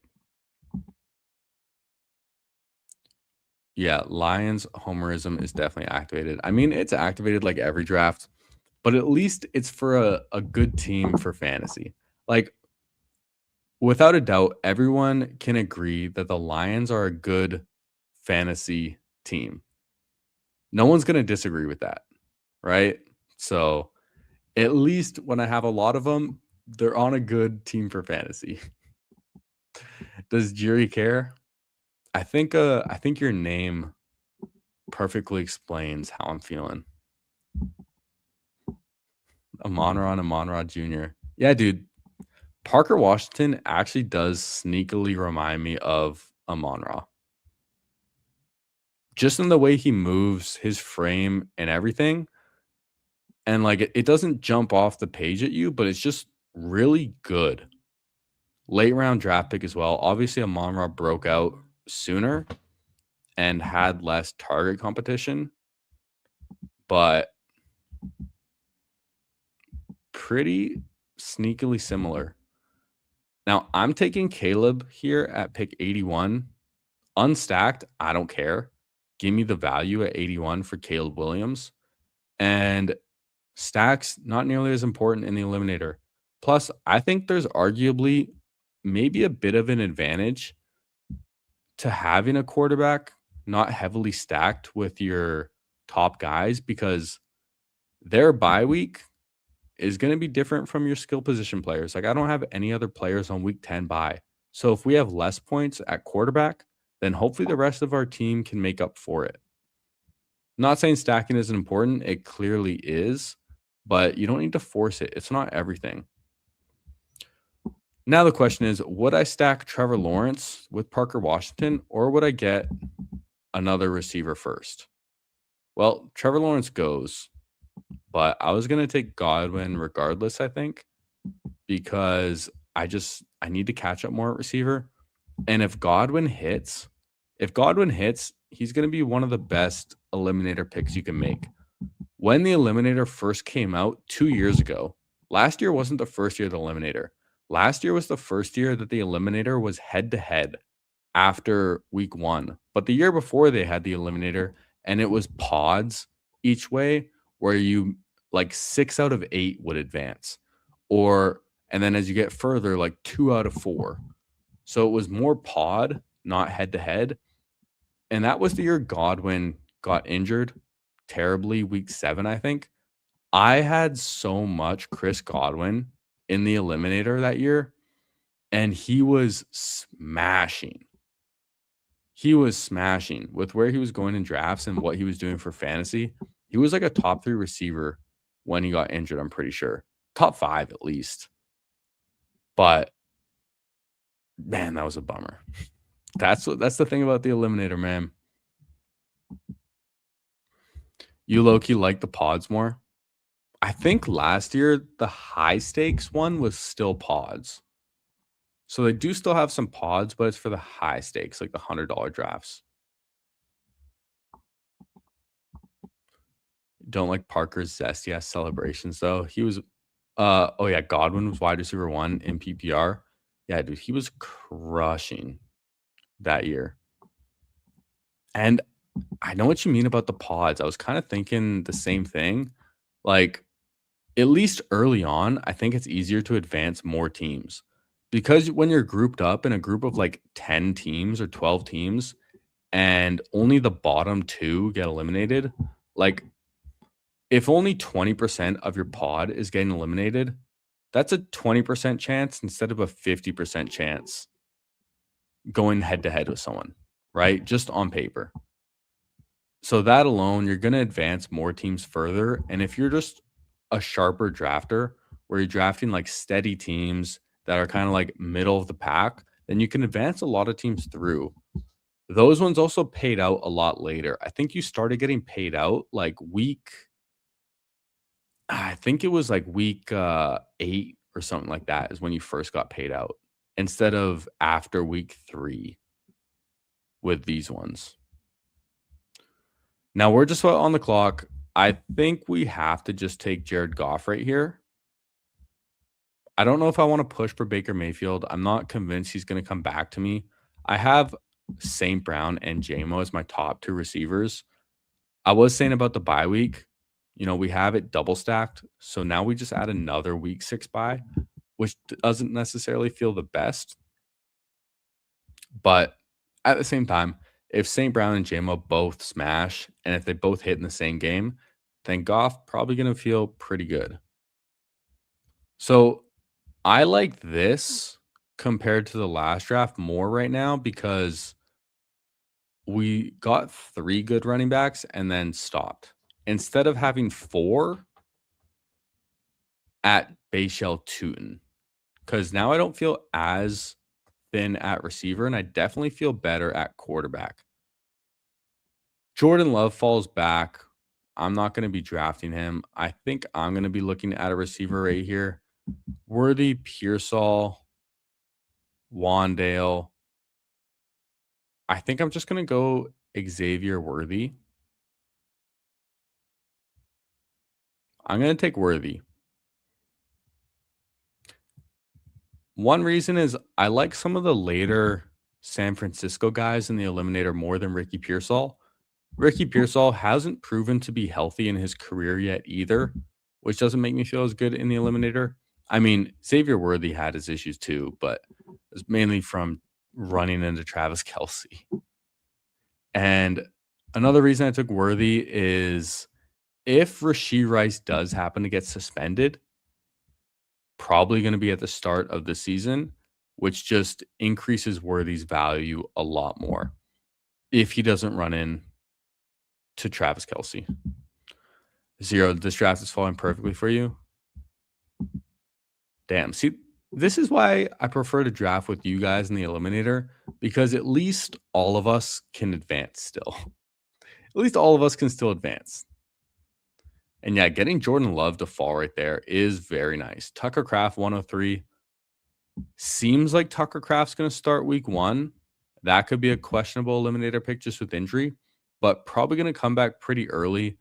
And if anything, just seeing how Christian Watson came back after his ACL and how early he did, the same training staff working with Tucker Kraft makes me more optimistic on him. Jaden Reed there too. So triple Green Bay. Dowdle, Daniels, and Terry's really nice. T. Higgins, dude, your team fucks. Not zero fucks, man. This is a lot more than zero fucks. Team is really, really strong for zero right here. JT, Chase Brown, Dowdle at running back, Jordan Love, Jaden Daniels, AJ Brown, T. Higgins, Terry, Jaden Reed. Yeah, zero is drafting a really strong team right now. It's okay not to land the plane all the time. You don't need to land the plane. You don't need to. You could just go ahead and take George Kittle right here. Takes Mark Andrews. You didn't want George Kittle? Woody Marks off the board. So running backs are flying. Wow. Running backs going like crazy. I like Romeo Dobbs, but I feel like it makes the most sense to get Kelsey right here. I don't think it's bad to have Kelsey and Worthy on the same team. Chiefs spread the ball around a lot, and this late. We have no other week 5 buys. You could say it's not that great that we have 2 week 5s, 3 week 6s, 2 week 7s. It's a lot of early bye weeks. But then you could also say the pool of teams is larger earlier in the contest. And so there's a more chance that you're going to play a shittier team and could maybe get lucky and advance those bye weeks. And then if you get past all those bye weeks, now you could play teams that have later bye weeks. And then you can have an advantage there. Interesting to think about. Now, with my next pick, I would have taken Sam Darnold. I think I'm just going to go ahead and take Stroud. Don't love Stroud, but I want a third quarterback because it's the Eliminator. We have a week 6, week 10 bye week, so we're not overlapping. And at least we have some Houston correlation with David Montgomery. And Stroud is always someone that you can backstack with later. So we're done at quarterback for sure. We need more running backs, but at least I feel really good about my 3. Hampton, Jacobs, Dave Montgomery. This is assuming Josh Jacobs plays week 1 and doesn't miss any time in the season, which if that's the case, absolute smash pick in the Eliminator. Absolute smash pick. And I'm willing to bet on that for that advantage. Receivers, St. Brown, JMO. Who else has the balls to take St. Brown and JMO as their first 2 receivers? I want to see it. Parker Washington, St. Brown Jr., Chris Godwin. Hopefully he's back to himself and hasn't hit the age cliff. And then Xavier Worthy. Hopefully Rice gets suspended, for society's sake and for our fantasy team's sake, which would also help Travis Kelsey, our only tight end. Getting Kelsey in the Eliminator feels pretty good, though. Feels like a pretty strong Eliminator pick because should just get some points every week, right?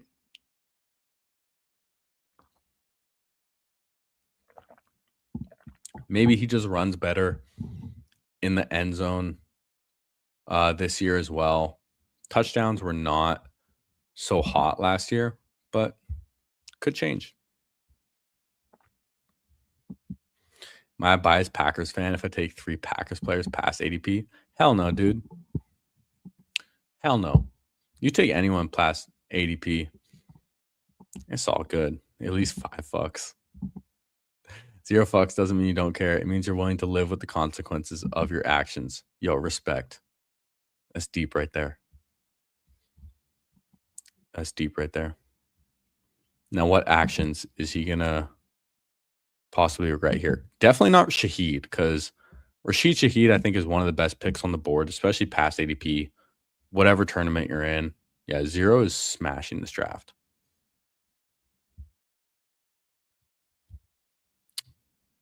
Do I consider a running back here?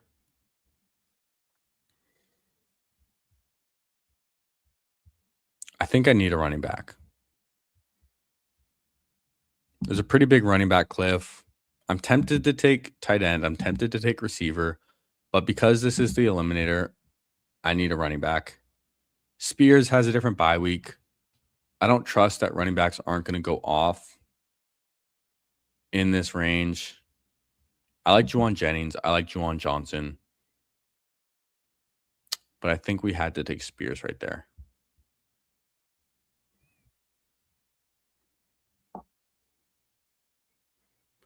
And then with this next pick, wow, Libra is going hard on the hero running back. I'm going to take Dalton Schultz.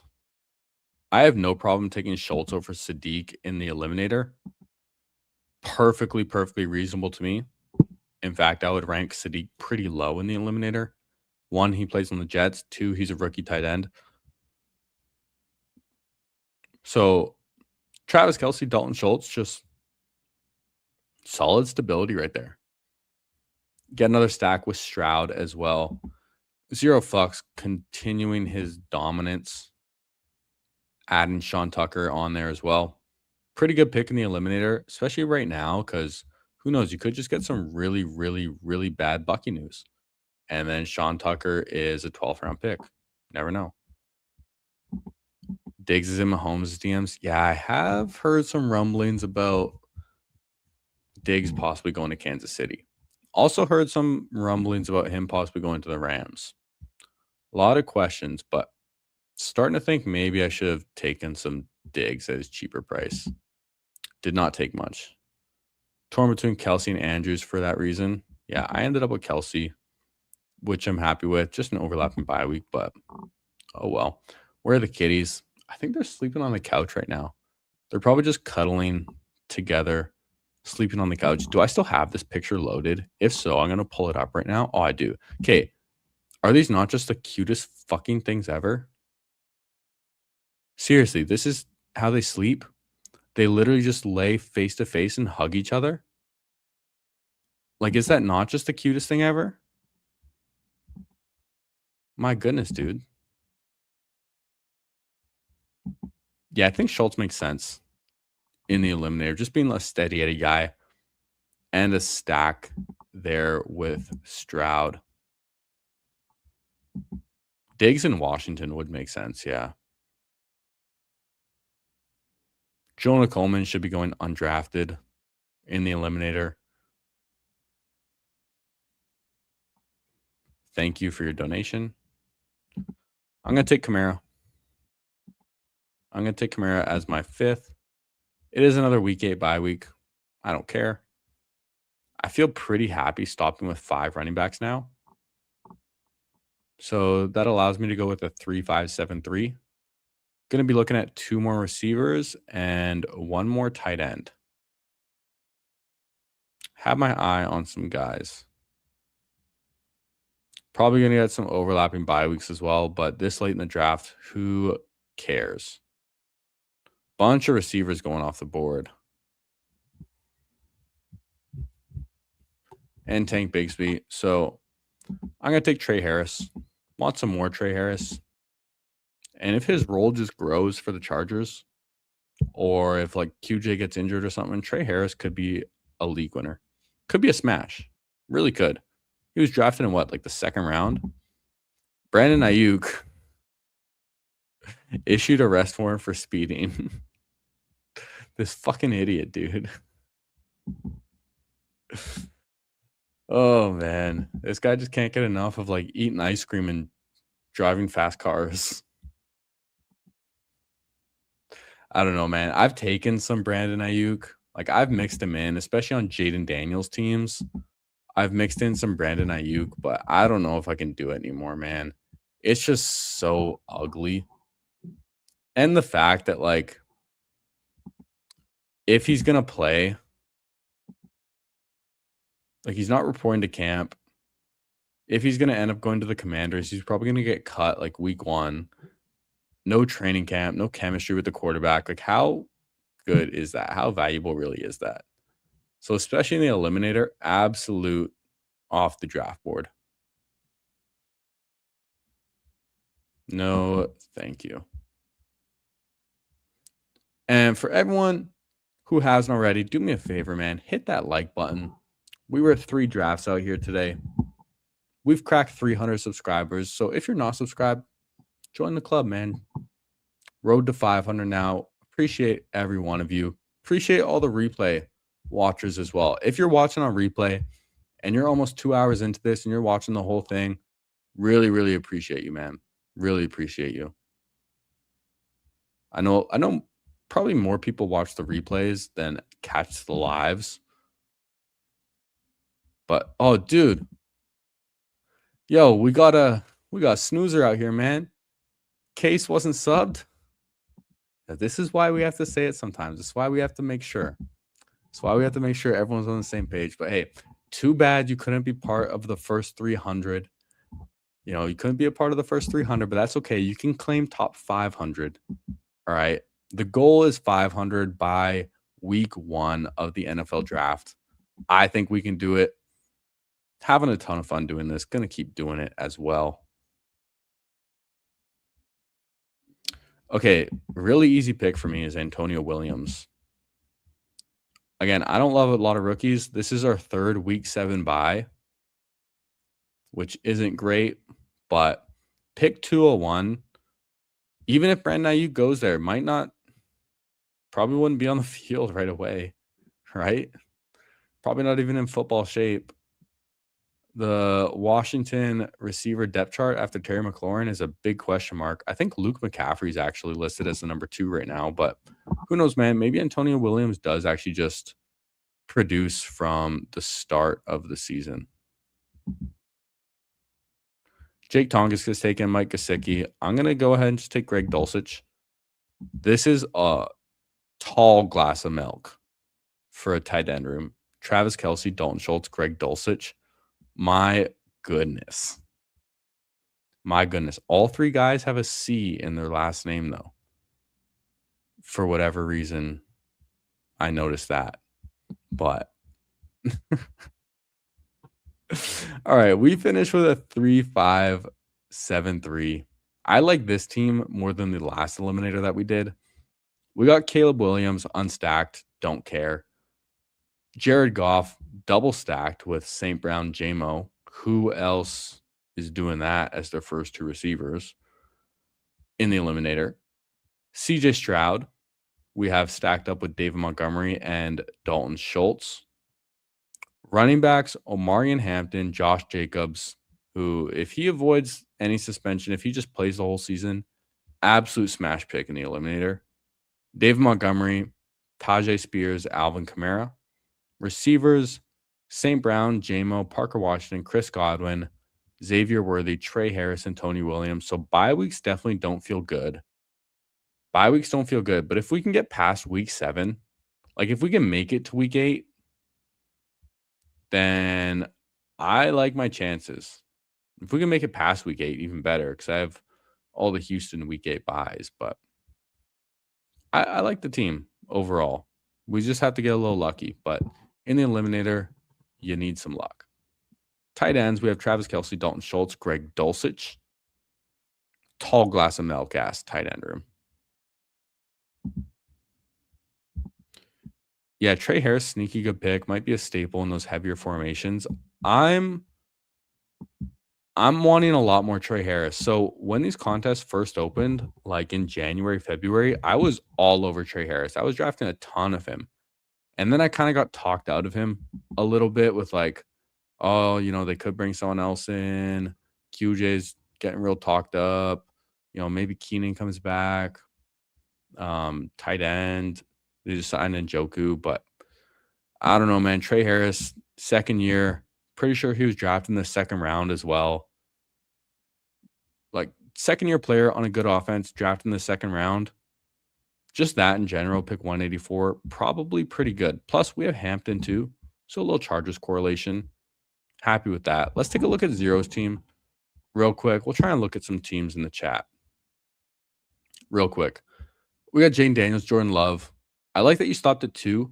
In the Eliminator, I genuinely want 3.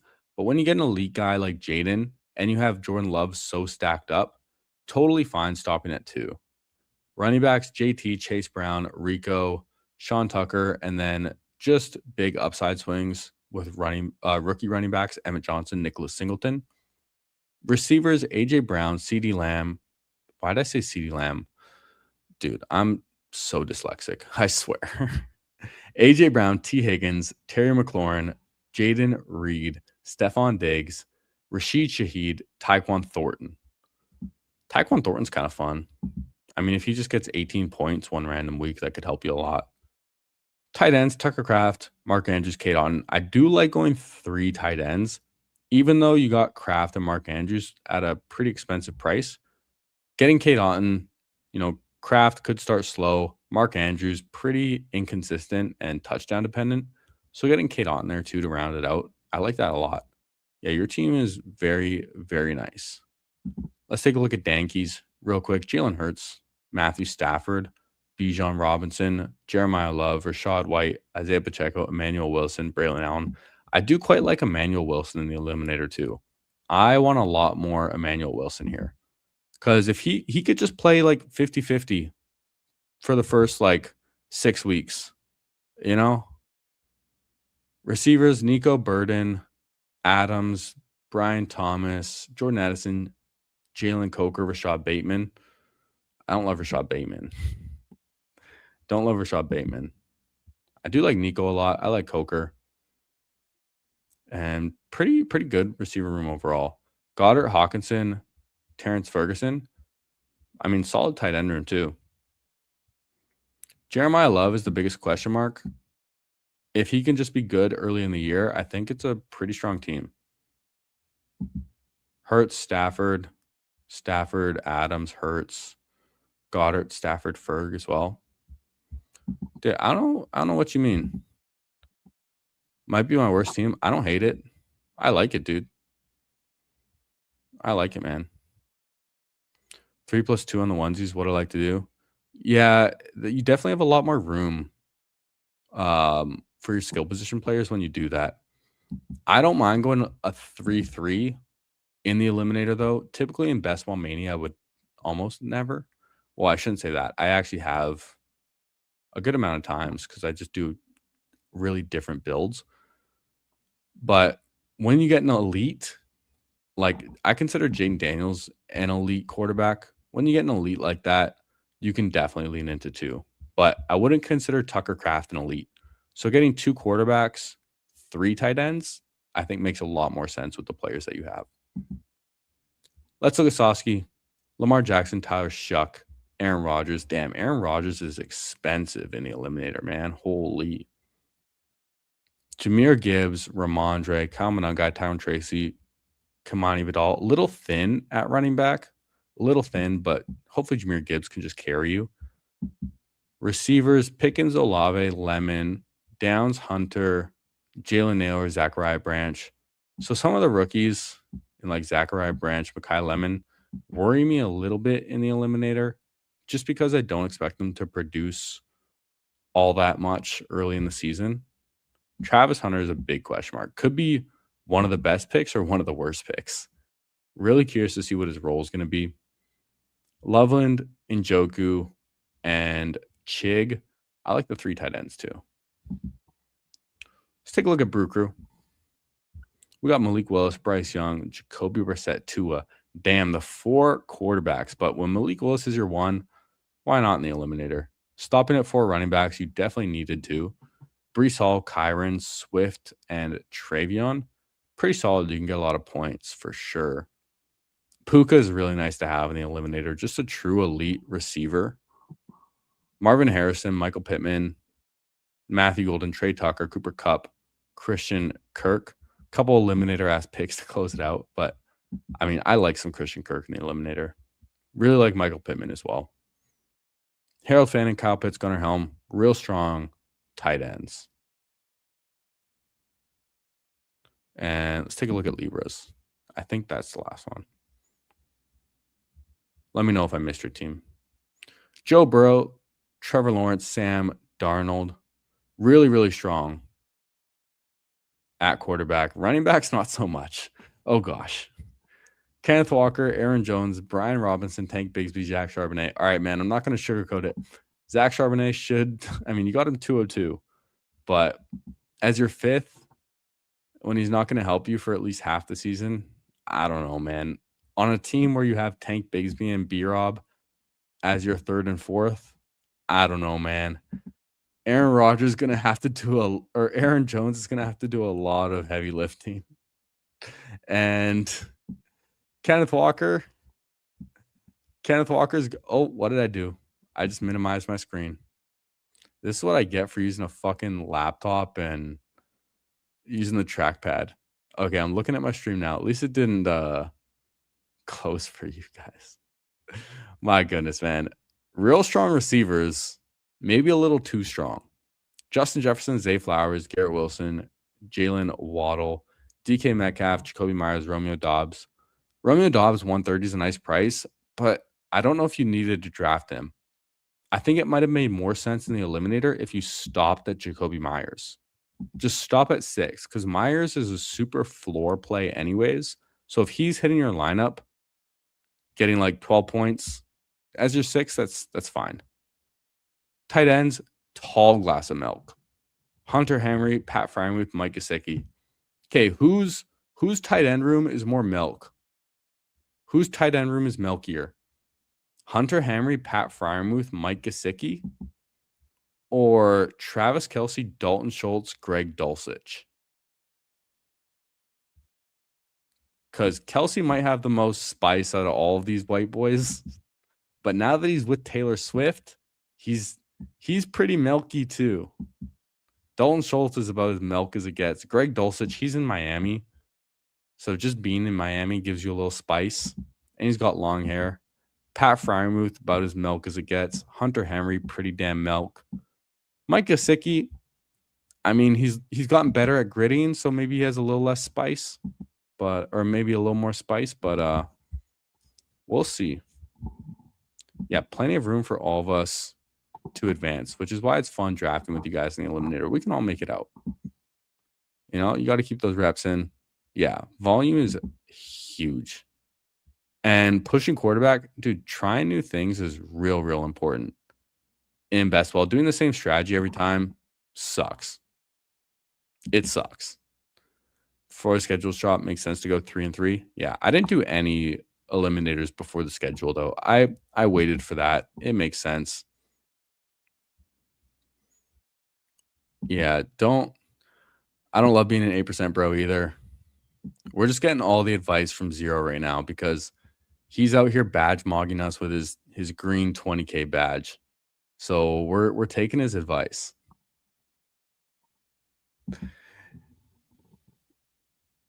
Yeah, first elim makes sense too. Don't need to get unique at all. All right, I'm catching up a lot here right now. Yeah, Gesicki hits that gritty, dude. So he's got a little spice to him as well. You got Gesicki on one, and then you got Kelce on the other. So you got a little spice in both. And then Dulcich versus Hunter Henry, Pat Freiermuth versus Dalton Schultz. Pretty interesting debate right there. Yo, what's up, Peanut Punch? How we doing? Thanks for joining the stream. Just at the end, man. So you'll have to go back, catch the replay. But hey, thanks for joining out here. All right, that was a fun one, man. That was fun doing 3 streams with you guys, getting a lot in. And for those of you who didn't hear, this Sunday, I'm going to be doing a 300 subscriber, at least 300-minute stream to celebrate. Going to be going from 9 a.m. Pacific, noon Eastern, to 2 p.m. Pacific, 5 Eastern. So we'll go for at least 5 hours. We'll have some guests in there as well. PPR Tyler is going to be kicking it off with me at 9 a.m. Pacific, noon Eastern. So tune in for that. Watch us, chill, have a good time, talk some shit, draft some teams, and we'll announce the rest of the guests as the week goes on. So see you guys tomorrow. I love you. Joy is beautiful. And we are going to end this stream. Hey, damn it. Hey, down. Hey, boy. Yo. Oh, dude, I just fell off my stool too. Yo, what a way to end this stream. Okay.